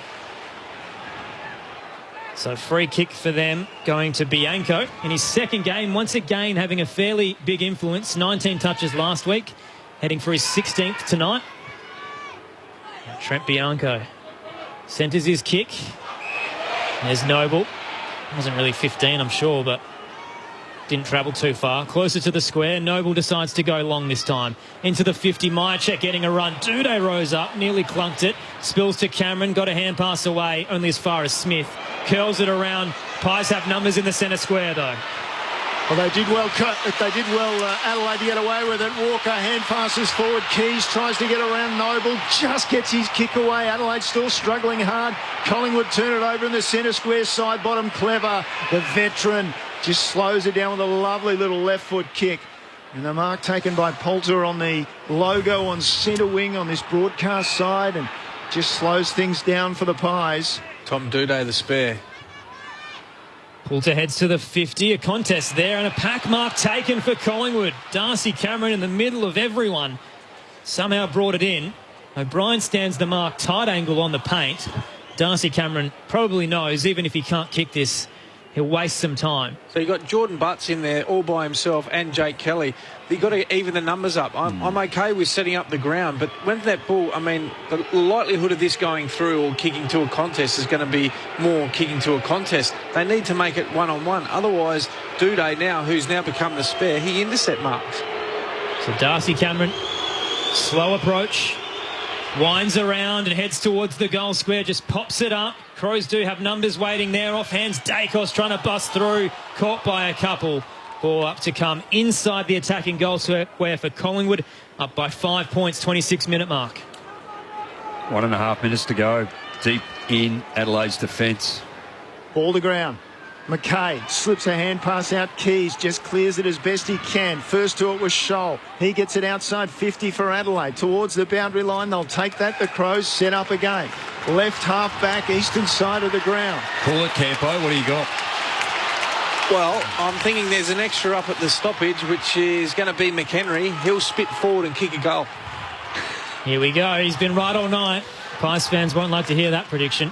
Toss back in on the eastern side. O'Brien in front position, tapped it down. Seedsman had a fumble. Pendlebury caught in the tackle, dropped it. No free kick. Ball ricochets out. Bouncing between boots. Finally gets hit towards the eastern side. Cut off by Magent. Short chip kick over the top to side bottom inside the boundary line. Again, the Pies will milk the clock. Steele side bottom taking his time. Centre wing on the eastern side. Crowd's not happy with it. Called to play on. Pops it up to right half forward. Plenty of numbers underneath it. O'Brien, though, reading it best. Here we go. Riley O'Brien has it. 50 to go. The Crows down by 5. Just a hand pass into Hope. It's taken by Sloan now after Duday did well. Then he gave it to Rowe. Back he goes to O'Brien. Further back he goes to Jones. Adelaide get it out to centre wing. Quaynor in the way. He takes the mark on this broadcast side. Working hard, Adelaide, not with precision. So Quaynor slows things down again. Collingwood by 5 points as we close in. Down the line he goes. Great mark coming in from the side, Cameron. Again, in the pack, Darcy Cameron has proved pivotal. In the absence of Brodie Grundy, that may have just won Collingwood the game. Darcy Cameron heads short to the paint of 50. Mark taken by the medical sub, Callum Brown. He points to home. He'll milk the clock as much as possible. And in the end, heads back. And it doesn't matter. The Pies hang on at the Adelaide Oval. Sweet relief for Collingwood. Despite all their internal chaos, they've conjured a win by 5 points.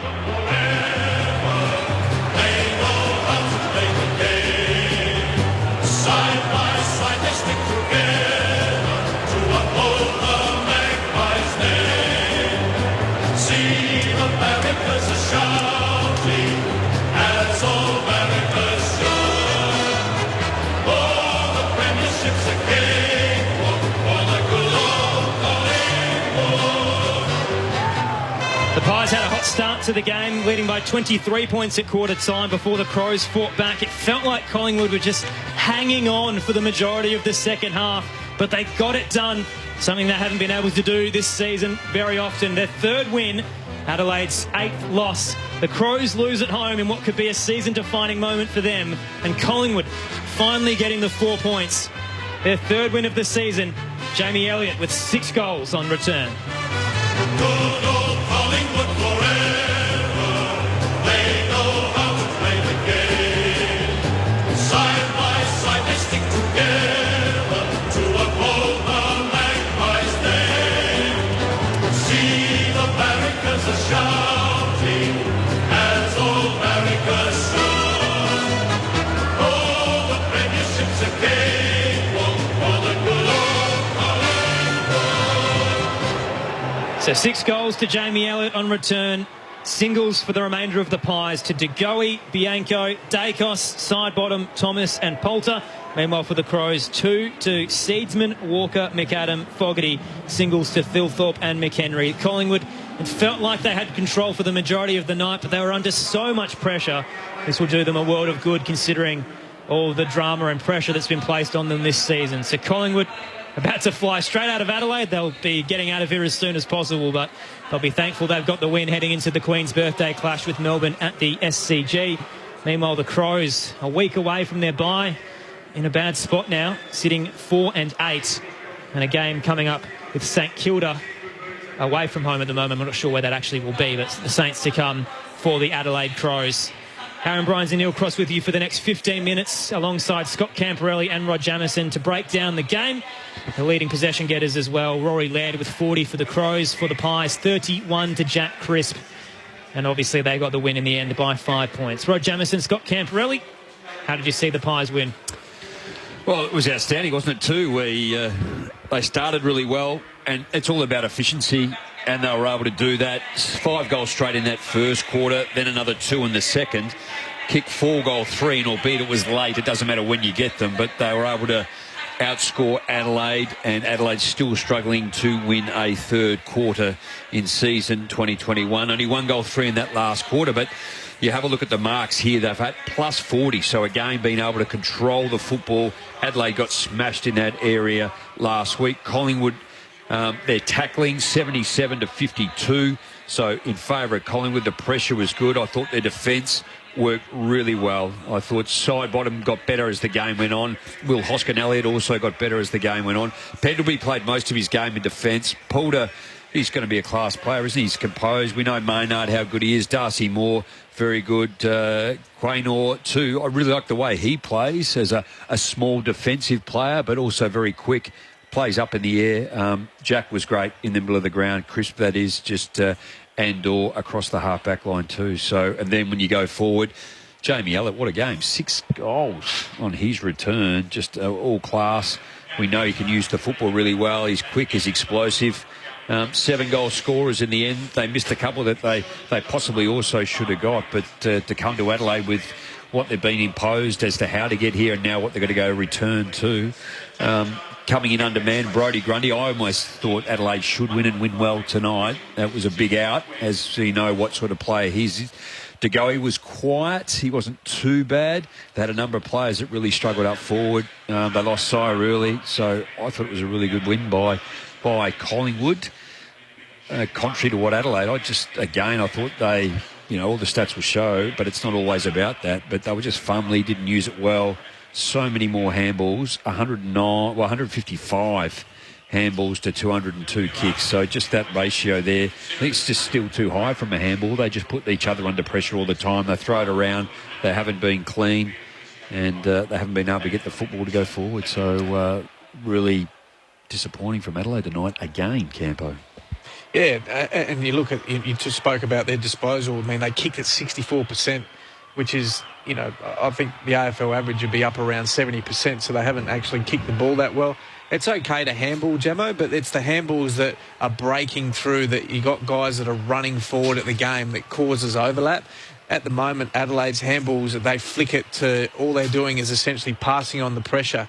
And when you've got really good teams that actually put pressure on and turn it over in those really critical areas through the middle of the ground, you get punished because everyone's just standing still. There's no momentum with the handball, and Collingwood kicked 8 goals for. It's still the area of concern. It has been all year. It was one of the things we focused on at the start of the game, that they just can't defend turnover. That's going to be their work in progress for 2022. There was a lot of criticism on the text line tonight and throughout the past week about how the Pies were playing defensively, this ugly brand of football, but they got over the line tonight. Are you happy with what they're doing in terms of their system right now? Well, I'm not sure whether it's up to me to be happy or not, but I can certainly, now I've seen them live and having a bit more of a look, I can see why Nathan's done what he's done. He doesn't have key focal points up forward. We touched on it at half-time. He doesn't have Hawkins. He doesn't have Josh Kennedy. He doesn't have Jack Darling. He doesn't have those guys as key focal points as much as, they might want to use Cox or they use Mychek's. I mean, Mychek's a third tall, and they're playing him as a tall. Now, they get 6 goals from Jamie Elliott, but he's a small forward that's chiming in. You can't expect Jamie Elliott to kick 6 goals every week. So, as we touched on, they'll be really looking forward to the draft. They'll be looking forward to try and get some key forwards in. Obviously, that's why they had a good crack at Jeremy Cameron. He didn't get there. So they've had to try and adapt their game plan. And so from that point of view, I think that's smart coaching. As much as we're critical about Nathan Buckley and they're going lateral, they're actually trying to find a way moving forward. So having seen it live, is it sustainable? No, it's not. But at the moment, with what he's got, he's trying to generate forward opportunities and also to try and defend the ground. And that's what they've been able to do for a majority of the year. Dreamtime in the West coming up shortly in about 10 minutes' time at Perth Stadium with Clint Wilden, Ben Cameron, David Mundy and Sharad Wellingham. Earlier today, Sydney defeating St Kilda by 9 points, and the round started with Melbourne defeating Brisbane by 22 points. A massive statement win for the Pies, considering how undermanned they were, as he touched on, Campo, without really a key forward, with at least an experienced key forward. Brodie Grundy was a massive out for them, and realistically, it's been a dramatic season on and off the field, and they finally get the chocolates in what was a really demanding game in terms of how they got here and how they'll have to leave. So a big result for them. You look at the Crows, and it did feel like they were in it for most of the second half, but a similar situation to Jack Higgins earlier today for St Kilda. Taylor Walker, 2-6 for the evening. Missed opportunities really hurt them in that second quarter. They had a run of 5 behinds. In the third quarter, they had a run of 3, I think, as well. They just had plenty of chances at the back end. Even in the final quarter, they had their first 2 shots were behinds as well. They just didn't take advantage of the opportunities. Yeah, no, and I mean, Jamie Elliott at one end, he kicks 6 straight. Taylor Walker kicks 2-6. Now, to be fair, Taylor's been pretty accurate for most of the year, and everyone's entitled to have a down night at some stage. But the pleasing thing is he gave himself opportunities, which he'd be pleased with. Still had 22 disposals, 14 of those were contested, so you can't say that he didn't contribute. But he would be disappointed, knowing Taylor well. He'd be disappointed knowing that perhaps he was probably the difference in the game in front of goals, albeit that I don't think Adelaide played that well. 7-9 they kicked in the second and third quarter. So just that ability to really finish off the work where they've worked so hard. And Capo spoke about it, and we all have in recent weeks how the defence against Adelaide, they get it from one end and they go down the other end and they score really quickly. Adelaide have got to work really hard to get it to their end of the ground and then to actually be so wasteful. And it has been, well, how far back? Go back to, I don't know, even a few years. It's the ability, they get it in there. They get it in there as much as any team in the competition. They just don't finish off. And there's been times last year and even the year before that where they albeit they only won 3 games last year, the year before that, they actually could have nailed teams and put them away. Now, it's all right to look back and reflect that way, but they just get so much of the football, but they just don't finish off them. They can finish games before half-time and certainly before three-quarter time, but it leaves the opposition well and truly in it. Rod Jamieson, Scott Camporelli are experts. Let's head into the Collingwood rooms. They're winners by 5 points over the Adelaide Crows, their 3rd victory of the season. Let's hear the song.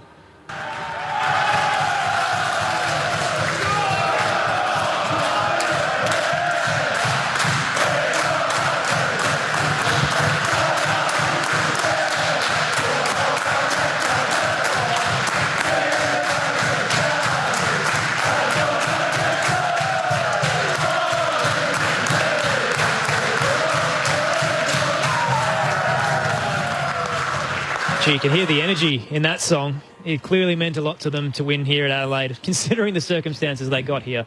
Massive result for Collingwood. I think just the adversity, the year they've had.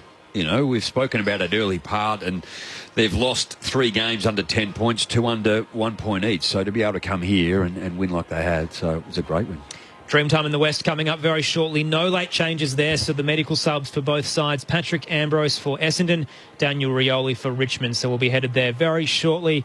Arguably the game of the round and now the game of 2 rounds in Sir Doug Nicholls' Indigenous round. It's going to be pretty exciting to see what kind of spectacle they put on at Perth Stadium with the light show that's available there. It's going to be something pretty magical. So we'll head there very shortly. You're 3-2-1 for this contest though, gents? Well, probably a number of Collingwood players missed out tonight, but I'm going to go 1 vote, Rory Laird. I think he, from an Adelaide perspective, 40 disposals, 16 contested, and just his clearance work, 7 inside 50s, and really sharp in and around the football.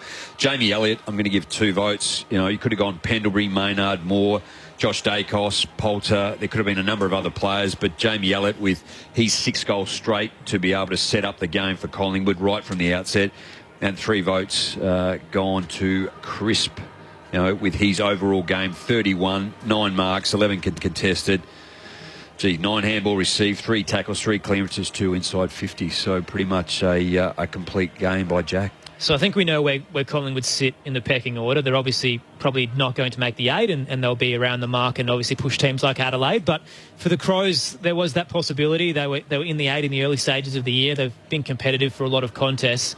The loss tonight really damages any sort of hope that they had to finish in the top 8. St Kilda next week is a winnable game, but they've got a couple of top 8 sides to come. Are you convinced, Campo, that maybe this year just isn't the year for them? They're still rebuilding?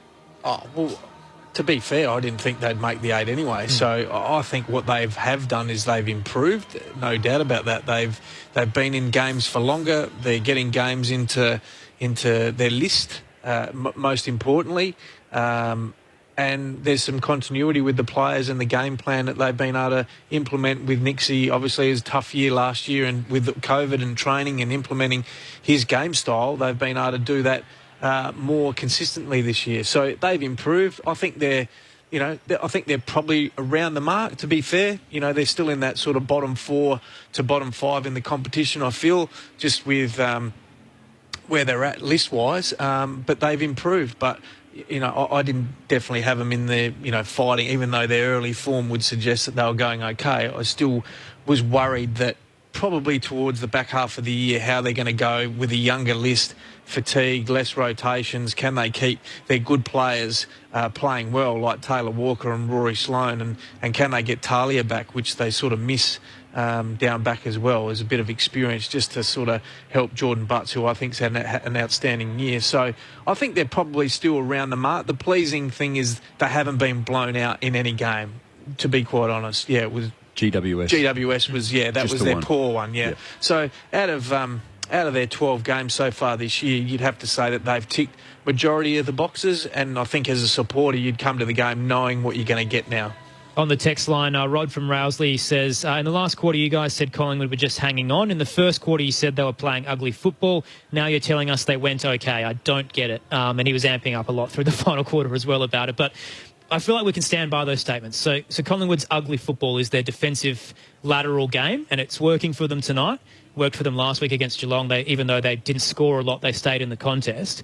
In terms of just hanging on, the Crows had more inside 50s and had so much pressure in that final quarter, but could not convert. I'm not critical of the way they play. Again, I don't care whether you play ugly or whether you play good, fast football. A win's a win. A win is a win, and we touched on it. Nathan Buckley is playing to the what's within the team's capability, and that's the way they're going to play now. When you don't win, you are going to get knocked heavily because you're not playing and it doesn't look like you're trying to go forward, but you're actually trying to work your way through and you're not going to give up the football to the opposition. So, I think whilst we're critical, try not to be too critical from the outside looking into it, I think they played in the manner in which they had to and they got the job done. And the game against Melbourne, Queen's birthday, are they a chance in that one, considering how good the D's look at the moment? Well, gee, we were lucky enough to see them a couple of weeks ago and then watch them again last night. They have just got stars all around the ground. I think I was reading this morning they had 37 clearances and 3 players in Petrarca, Oliver and Harms had 23 of them. So it's easy to say shut those blokes down or shut one of them down, but it's just so much harder to do. Petrarca is in scintillating form. Jamo Campo, thanks as always for your help. To Neil Cross as well, to Paul Brokenshaw, our tech, and to Craig Davis back in the studio. Here at the Adelaide Oval, it is Collingwood winners by 5 points over the Adelaide Crows, 12-6-78 to 10-13-73. So the Pies led by 23 at quarter time, just 6 at the half. Managed to get back a little bit of momentum, 13 at three-quarter time, and then a back-and-forth affair. Jamie Elliott standing up with that clutch goal in the back end, and 6 for the night carries Collingwood over the line to their 3rd win of the season, 3-9. The Crows slumping to 4-8. Earlier today, Sydney defeating St Kilda by 9 points. Jake Lloyd had 27 touches. Will Hayward 3 goals. Jack Higgins 1 goal, 6 for the Saints, ultimately proving costly for them. Mason Wood had a hamstring injury. Jaron Geary with a wrist injury as well. Melbourne defeating Brisbane to start the round as well with 22 points. And boy, we've got a cracker coming up for you next at Perth Stadium. Dream time in the West. It's Essendon up against Richmond to conclude your Saturday afternoon of football. But here at the Adelaide Oval in round 12, Collingwood winners by 5 points over the Adelaide Crows. Thanks for your company and join us next at Perth Stadium. It's dream time in the West.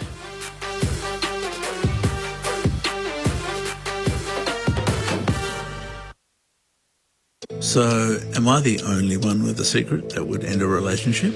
No, he's not. Australia, we need to talk.